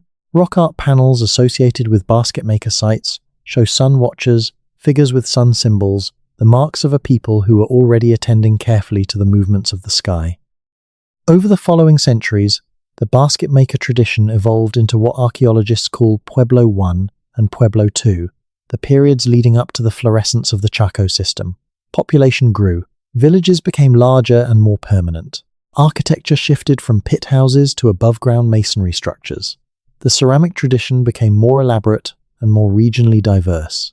And the evidence of astronomical awareness became more pronounced, with site orientations and specific architectural features that encode celestial alignments appearing at sites across the plateau. The Chaco fluorescence, which we have already discussed at length, represents the peak of this developmental trajectory. But after Chaco's collapse in the mid-12th century, the story does not end. The populations that had been drawn into the Chacoan sphere moved and reorganized, and the following century saw the development of the cliff-dwelling tradition that reached its apex at Mesa Verde and in the canyon systems of southeastern Utah, as we have discussed. And after Mesa Verde's abandonment around 1300, The story continued again, with the ancestral Puebloan populations moving south and east into the Rio Grande Valley and the Hopi and Zuni mesas, where they built the Pueblo communities that survive today. The Pueblo IV period, from roughly 1300 to 1600 AD, saw the construction of some of the largest and most architecturally sophisticated Pueblo communities in the history of the ancestral Puebloan tradition. Sites like Arroyo Hondo, Tuoni, and Cuahua in the Rio Grande Valley were large multi-story compounds housing hundreds or thousands of people. The Kiva murals of Cuahua, painted in the 14th and 15th centuries, represent a pinnacle of pre-Columbian religious painting in North America, showing the ceremonial traditions of the Rio Grande Pueblo peoples in elaborate and beautiful detail. And then, in the mid-16th century, Spanish explorers arrived from Mexico. Francisco Coronado's expedition of 1540 to 1542 passed directly through the Pueblo world, encountering communities that were the direct descendants of the Chacoans and the Mesa Verdeans, still practicing the Kiva ceremonies and the pottery traditions and the architectural forms that connected them across centuries to their ancestors. The contact was violent and exploitative. The Spanish demanded food and labor from the Pueblo communities they encountered, using force when demands were not met. A series of conflicts that culminated in the Pueblo Revolt of 1680, in which the Pueblo peoples expelled the Spanish from their territory for 12 years, the only successful large-scale revolt against European colonization in North American history, marked the most dramatic moment of this contact period. The Pueblo Revolt was organized and led by a Tiwa religious leader from Oke-Oingé named Pope, who coordinated resistance across dozens of Pueblo communities, speaking multiple different languages, using the Kiva network as his organizational infrastructure. It was a remarkable achievement of political organization and strategic planning, carried out in secret against an adversary with superior military technology, and it succeeded. For 12 years, the Pueblo peoples lived free of Spanish rule. When the Spanish returned in 1692, they came on different terms, and the relationship between the Pueblo peoples and Spanish colonial authority was thereafter more negotiated and less overtly exploitative than it had been before the revolt. The Pueblo peoples survived. Their communities persist today. Their cultural traditions, their languages, their ceremonial practices, their architectural forms, their pottery traditions, all of the markers of the civilization that began with the basket makers 2,000 years ago and developed through the Chacoan florescence and the cliff-dwelling period and the great Rio Grande Pueblo communities, all of it survived, damaged and modified and in some ways transformed by the colonial encounter, but not destroyed, not forgotten, not lost. As we come to the end of this night's journey, I want to leave you with a thought about what it means to inherit a landscape. Every person living in the United States today has inherited a landscape that carries within it the physical traces and the cultural legacy of thousands of years of human occupation before their own community arrived here. That inheritance is complex and it is not always acknowledged, but it is real. The roads that follow river valleys in the Midwest often follow routes that were first established by pre-Columbian peoples, moving through the landscape on the same logic that rivers and bottomlands provided the easiest paths through. A forested continent, the agricultural landscapes of the Southwest are built, in many places, on or near the agricultural infrastructure that Hohokam and ancestral Puebloan farmers developed over centuries of careful environmental observation. The ecological communities of the eastern forests are the partially recovered remnants of landscapes that pre-Columbian peoples managed through fire and selective harvesting for thousands of years before European arrival. The archaeological sites that lie beneath the parking lots and the strip malls and the suburban developments of the modern American landscape are not irrelevant curiosities from a distant past. They are the physical record of the human history of the specific place where we live, and they connect us, whether we know it or not, to a depth of time and a richness of human achievement that the standard narrative of American history simply does not capture. Knowing this history does not obligate any particular political response, though it does provide context for ongoing debates about land, sovereignty, and the rights of indigenous peoples that would benefit from more historical depth than they usually receive. Knowing this history does not require guilt or despair, though it may require a degree of honest reckoning with the scale of what was lost in the colonial period and what responsibility the present has toward the repair and recovery of what can still be recovered. What knowing this history does require is attention, the willingness to look at the landscape around you and ask what came before. The willingness to take the earthworks and the ruins and the rock art and the oral traditions and the archaeological evidence seriously as records of genuine human achievement. The willingness to let the full complexity of this continent's human history be present in your sense of where you live and what it means to live here. The mounds are still there, the roads are still in the ground, the alignments are still in the sky, the questions are still open, and the people who carry these histories in their blood and in their traditions and in their relationships to this land are still here, still maintaining the connections that colonization tried to sever, still insisting on the importance of what their ancestors built and thought and knew. They deserve to be heard, and the history they are keeping deserves to be known. Sleep well. The stars above you are the same stars that every human being who has ever stood on this ground has looked up at and wondered about. The ground beneath you holds more history than any of us will ever fully know. And the mystery of it all, the gorgeous, humbling, endlessly fascinating mystery of what human beings have done on this continent across thousands of years, is as present in the air around you as the darkness itself. Let it be with you as you sleep. The megastructures endure, and so do the questions. Good night. There is a river in Ohio called the Scioto, and it flows south through the heart of the state, past the modern city of Columbus and through the rolling hills of Ross County, until it joins the Ohio River near Portsmouth.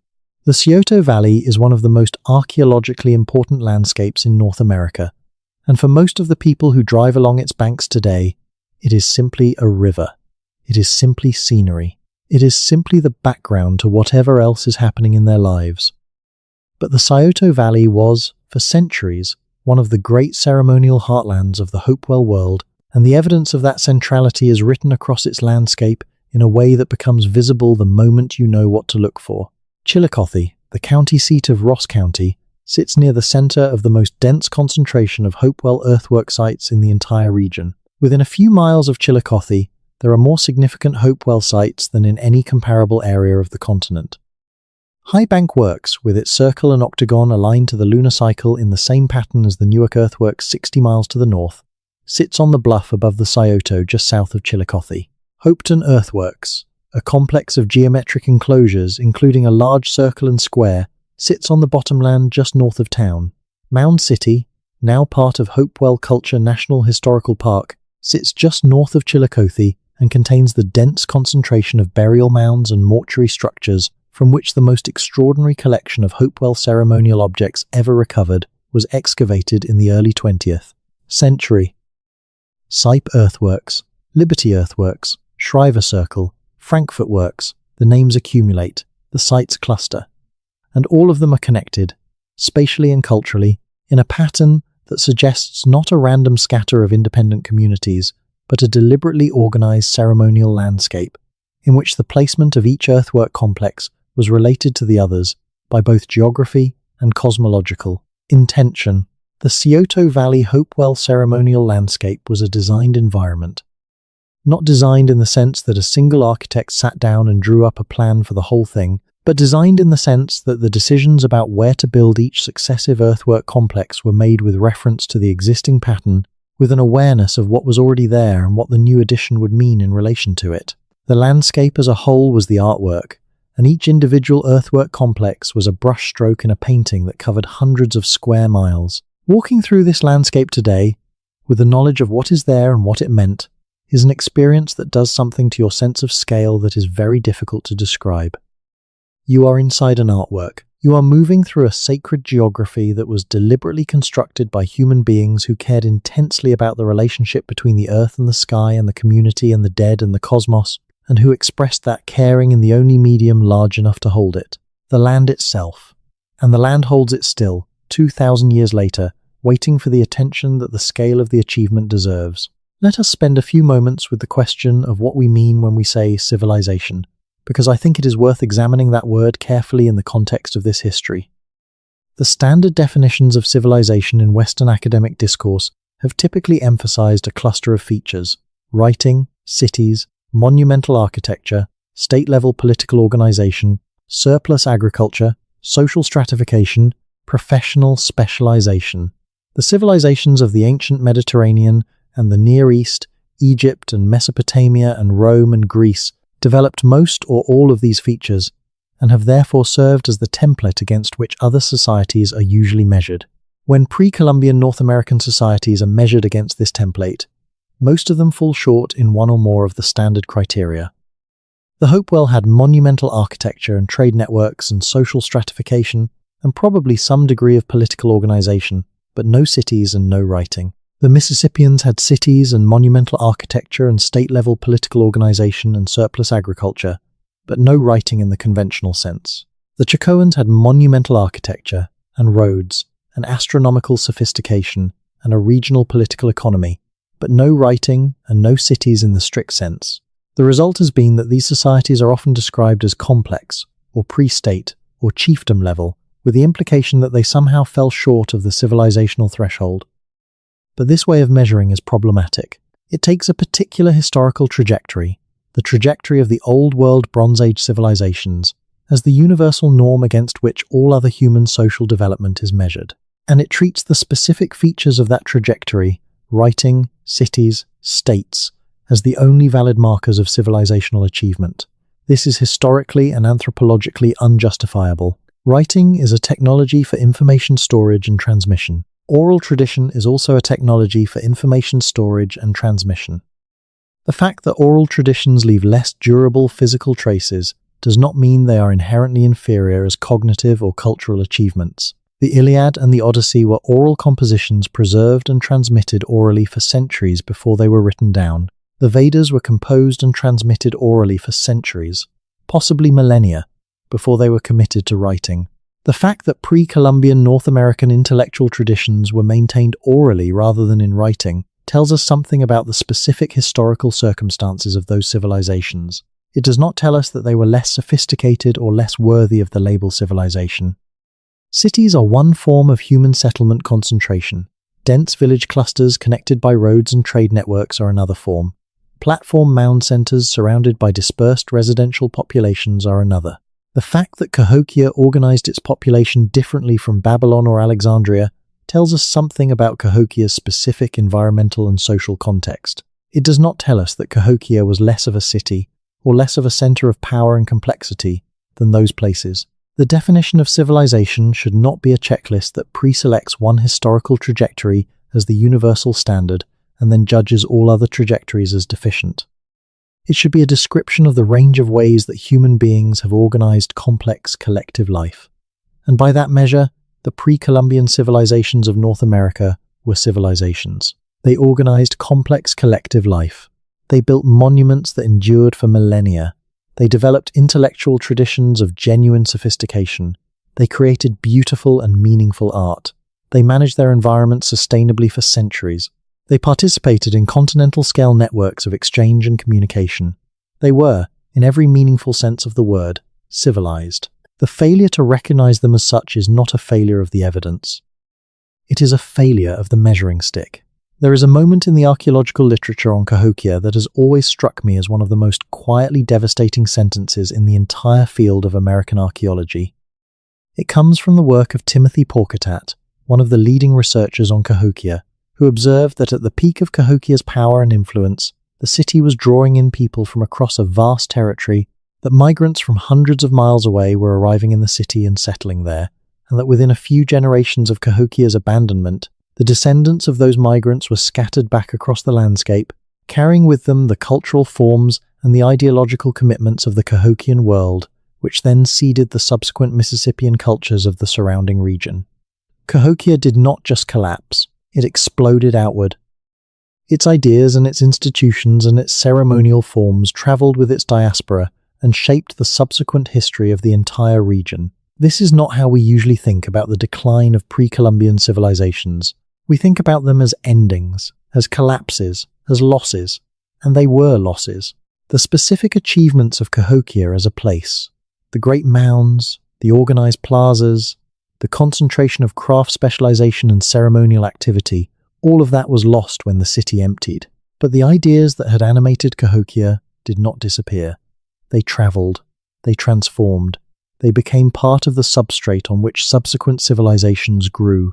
This pattern of transformation rather than simple disappearance is characteristic of pre-Columbian North American civilizational history more broadly. The Hopewell interaction sphere collapsed around 500 AD, but the cultural traditions that the Hopewell had participated in did not simply vanish. They were transformed into the successor cultures of the Woodland period and eventually into the Mississippian tradition that emerged several centuries later.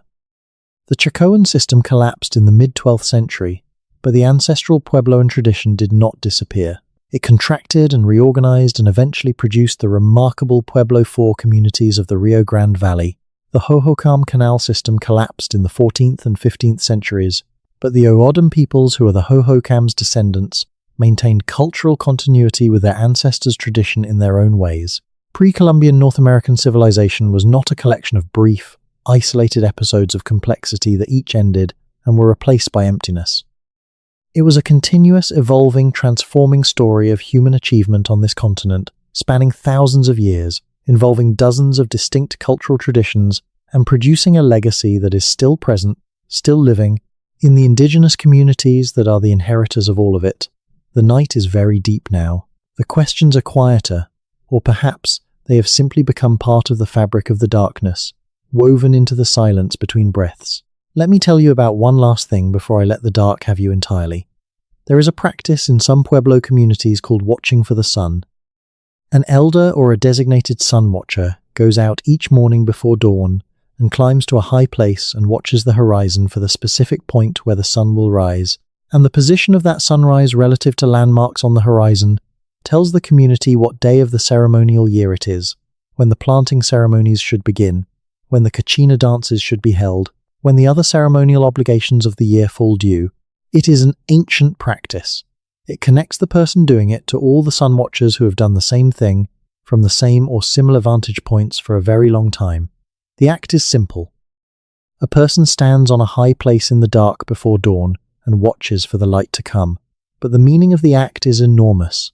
It is the act of keeping time for a community, of maintaining the connection between the human world and the cosmic calendar, of saying, on behalf of everyone who depends on you, we know what day it is. We know where we are in the year. We have not lost track of the great cycles that govern our lives.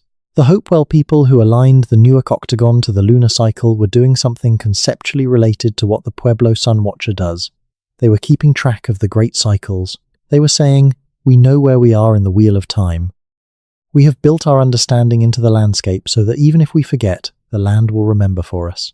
The Chacoans, who oriented their great houses to the solstices and built the sun dagger at Fajada Butte, were doing the same thing. The builders of Woodhenge at Cahokia, who aligned their cedar posts to the spring equinox sunrise over Monk's Mound, were doing the same thing. Across thousands of years and hundreds of miles, the same impulse, to know where you are in time, to encode that knowledge in the permanent landscape, to say to whoever comes after, this is what we understood about the world and this is how we kept track of it. There is something deeply moving about that impulse when you sit with it. It is not just practical, though it has practical dimensions. It is also an expression of the desire to belong to something larger than the individual human life. To say, the cycles of the sky are real, and they govern us, and we are not helpless before them because we understand them, and our understanding is written into the world around us in a form that will outlast any individual memory. That is what the megastructures of pre-Columbian North America are, at their deepest level. They are expressions of the human desire to be oriented in time and space, to belong to a cosmos that can be known and that responds to being known, to say to the sky and the earth, we see you, we have learned your patterns, and we have made our knowing permanent in the landscape of our home. The mounds and the earthworks and the roads and the great kivas and the cliff dwellings and the canal systems are all, in different ways, instruments of orientation, ways of knowing where you are, ways of saying, we are not lost. We know the cycles, we know the directions, we know the geography of the sacred. We are at home here, on this earth, under this sky, in this particular place, in the long turning of time. And that, finally, is what it means to lose these civilizations. Not just the engineering achievements, and the trade networks, and the artistic traditions, and the agricultural systems. It means losing the orientation. The specific knowledge of how to be at home in a specific place and time that these civilizations had accumulated over centuries and encoded into the landscape of their homeland. That knowledge is not entirely gone. It survives in the oral traditions and the ceremonial practices and the ecological knowledge and the sacred geographies of the indigenous communities that are these civilizations' descendants. But it has been damaged, and the work of repairing it is ongoing. And the first step in that work, perhaps, is simply to know what was there, to know the names of the places and the achievements they represent, to know that 5,400 years ago, someone on the lower Mississippi built an 11-mound complex aligned to the cardinal directions that is still there in the Louisiana earth today. To know that 2,000 years ago, a people in the Ohio River Valley encoded the 18-year cycle of the moon into a geometric earthwork that covered 4 square miles. To know that 900 years ago, the largest city north of Mexico sat in the American bottom, east of the Mississippi, and that we have named it after a later people who had no connection to it, because we lost the name of the people who actually built it. To know these things is to begin to know the depth of what this continent holds and what happened here before the history most of us were taught begins.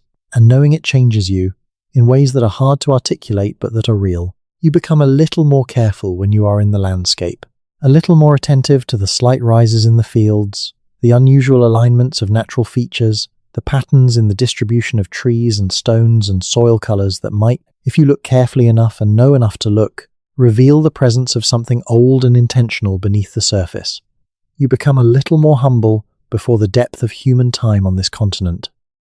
A little less sure that the history you were taught is the complete story, and you become, perhaps, a little more curious, a little more willing to ask the questions that the standard narrative doesn't ask, a little more open to the possibility that the world you live in is stranger and richer, and more layered with human meaning than any school textbook has ever quite captured. That curiosity is the best thing you can take from this night's journey. Not any specific fact or date or site, though those matter too, but the habit of wondering, the habit of looking at the landscape and asking what came before, the habit of taking seriously the possibility that the ordinary ground beneath your feet has an extraordinary history, and that the story of that history is worth knowing.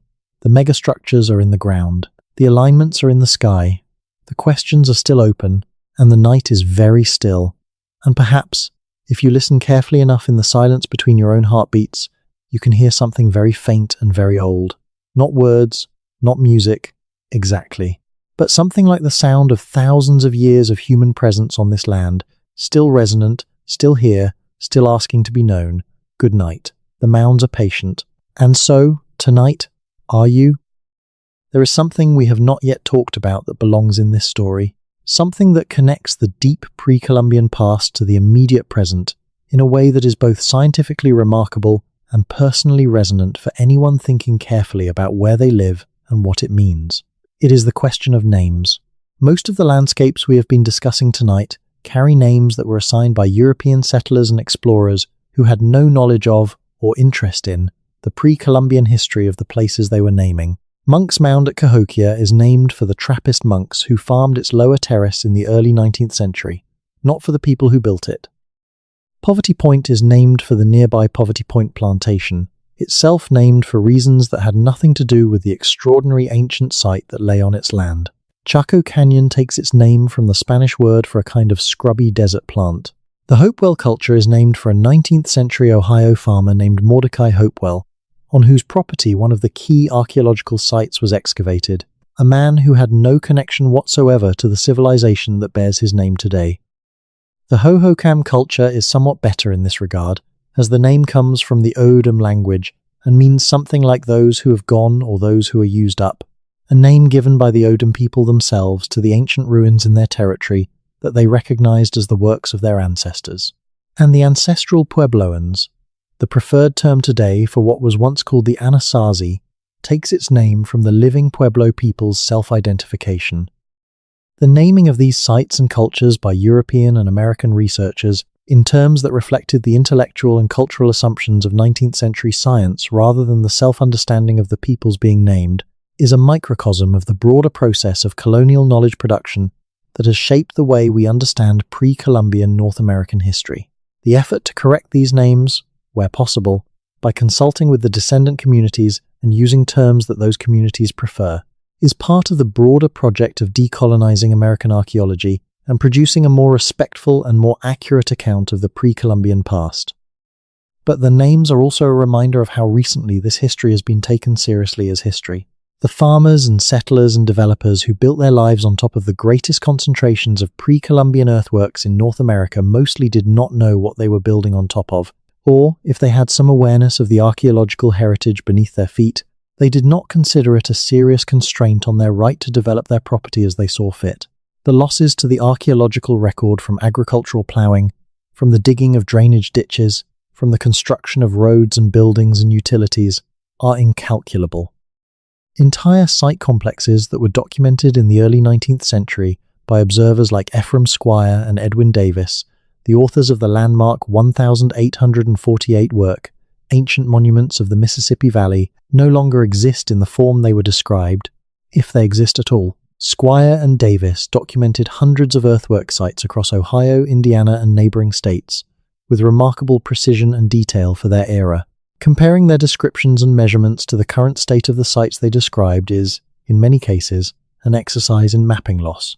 But what remains is still extraordinary, and what remains is increasingly protected, increasingly studied with the sophisticated tools of 21st century archaeology and remote sensing and ancient DNA analysis, increasingly understood in its complexity and its significance. The story of pre-Columbian North America is not finished. It is being actively written, and each new discovery, each new application of a new technique to an old question, each new conversation between archaeologists and the indigenous communities whose ancestors built the sites being studied, adds something to the picture.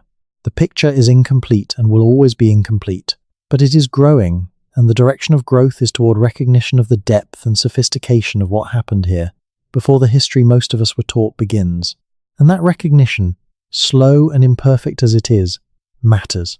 It matters for the accuracy of our collective self-understanding as a society built on a specific landscape with a specific history. It matters for the indigenous peoples whose ancestors built these places and whose connection to them deserves to be honored rather than ignored. It matters for the intellectual enterprise of understanding human beings, what we are capable of, what we have achieved, across the full range of our history on every continent. And it matters, perhaps most immediately, for the quality of the curiosity that you carry into your own life, your own relationship to the landscape around you, your own sense of what it means to be here, on this earth, in this specific place, inheriting a history that runs much deeper than the official version has usually acknowledged. The mounds are patient. The stars are old, the questions are inexhaustible, and the night, for now, is yours. And one more thing, quietly, before the silence. The people who watched the moon from the Newark Octagon 2,000 years ago were not watching it because they had nothing better to do. They were watching it because the moon governed things that mattered deeply to them. The timing of ceremonies, the planting of crops, the movement of animals through the landscape, the calculation of time across seasons and years, and the longer cycles that connected generations to each other, and to whatever understanding of the cosmos they had arrived at through centuries of careful observation and accumulated insight. The moon was not just a light in the sky to them. It was a clock, a calendar, a cosmological presence that had a specific relationship to human life and human meaning. And they took that relationship seriously enough to build, by hand, over years and decades, a geometric earthwork complex covering 4 square miles that encoded the moon's 18-year cycle into the permanent landscape of their homeland. That seriousness is not primitive. That seriousness is profound. It reflects a relationship to the natural world and to the passage of time that most of us, in our screen-lit, climate-controlled, schedule-driven modern lives, have lost almost entirely. We do not watch the moon rise. We do not know the lunar cycle with the intimacy that the Newark builders did. We do not feel, most of us, any particular relationship between our own lives and the great cycles of the sky. And perhaps that loss, that specific disconnection from the rhythms that governed human life for hundreds of thousands of years before the present, is part of what makes it so moving to encounter these ancient places and to understand what they were built for. They remind us of something we have forgotten, something about the human capacity for sustained attention to the world, something about the desire to know where you are in time and space and to make that knowing permanent.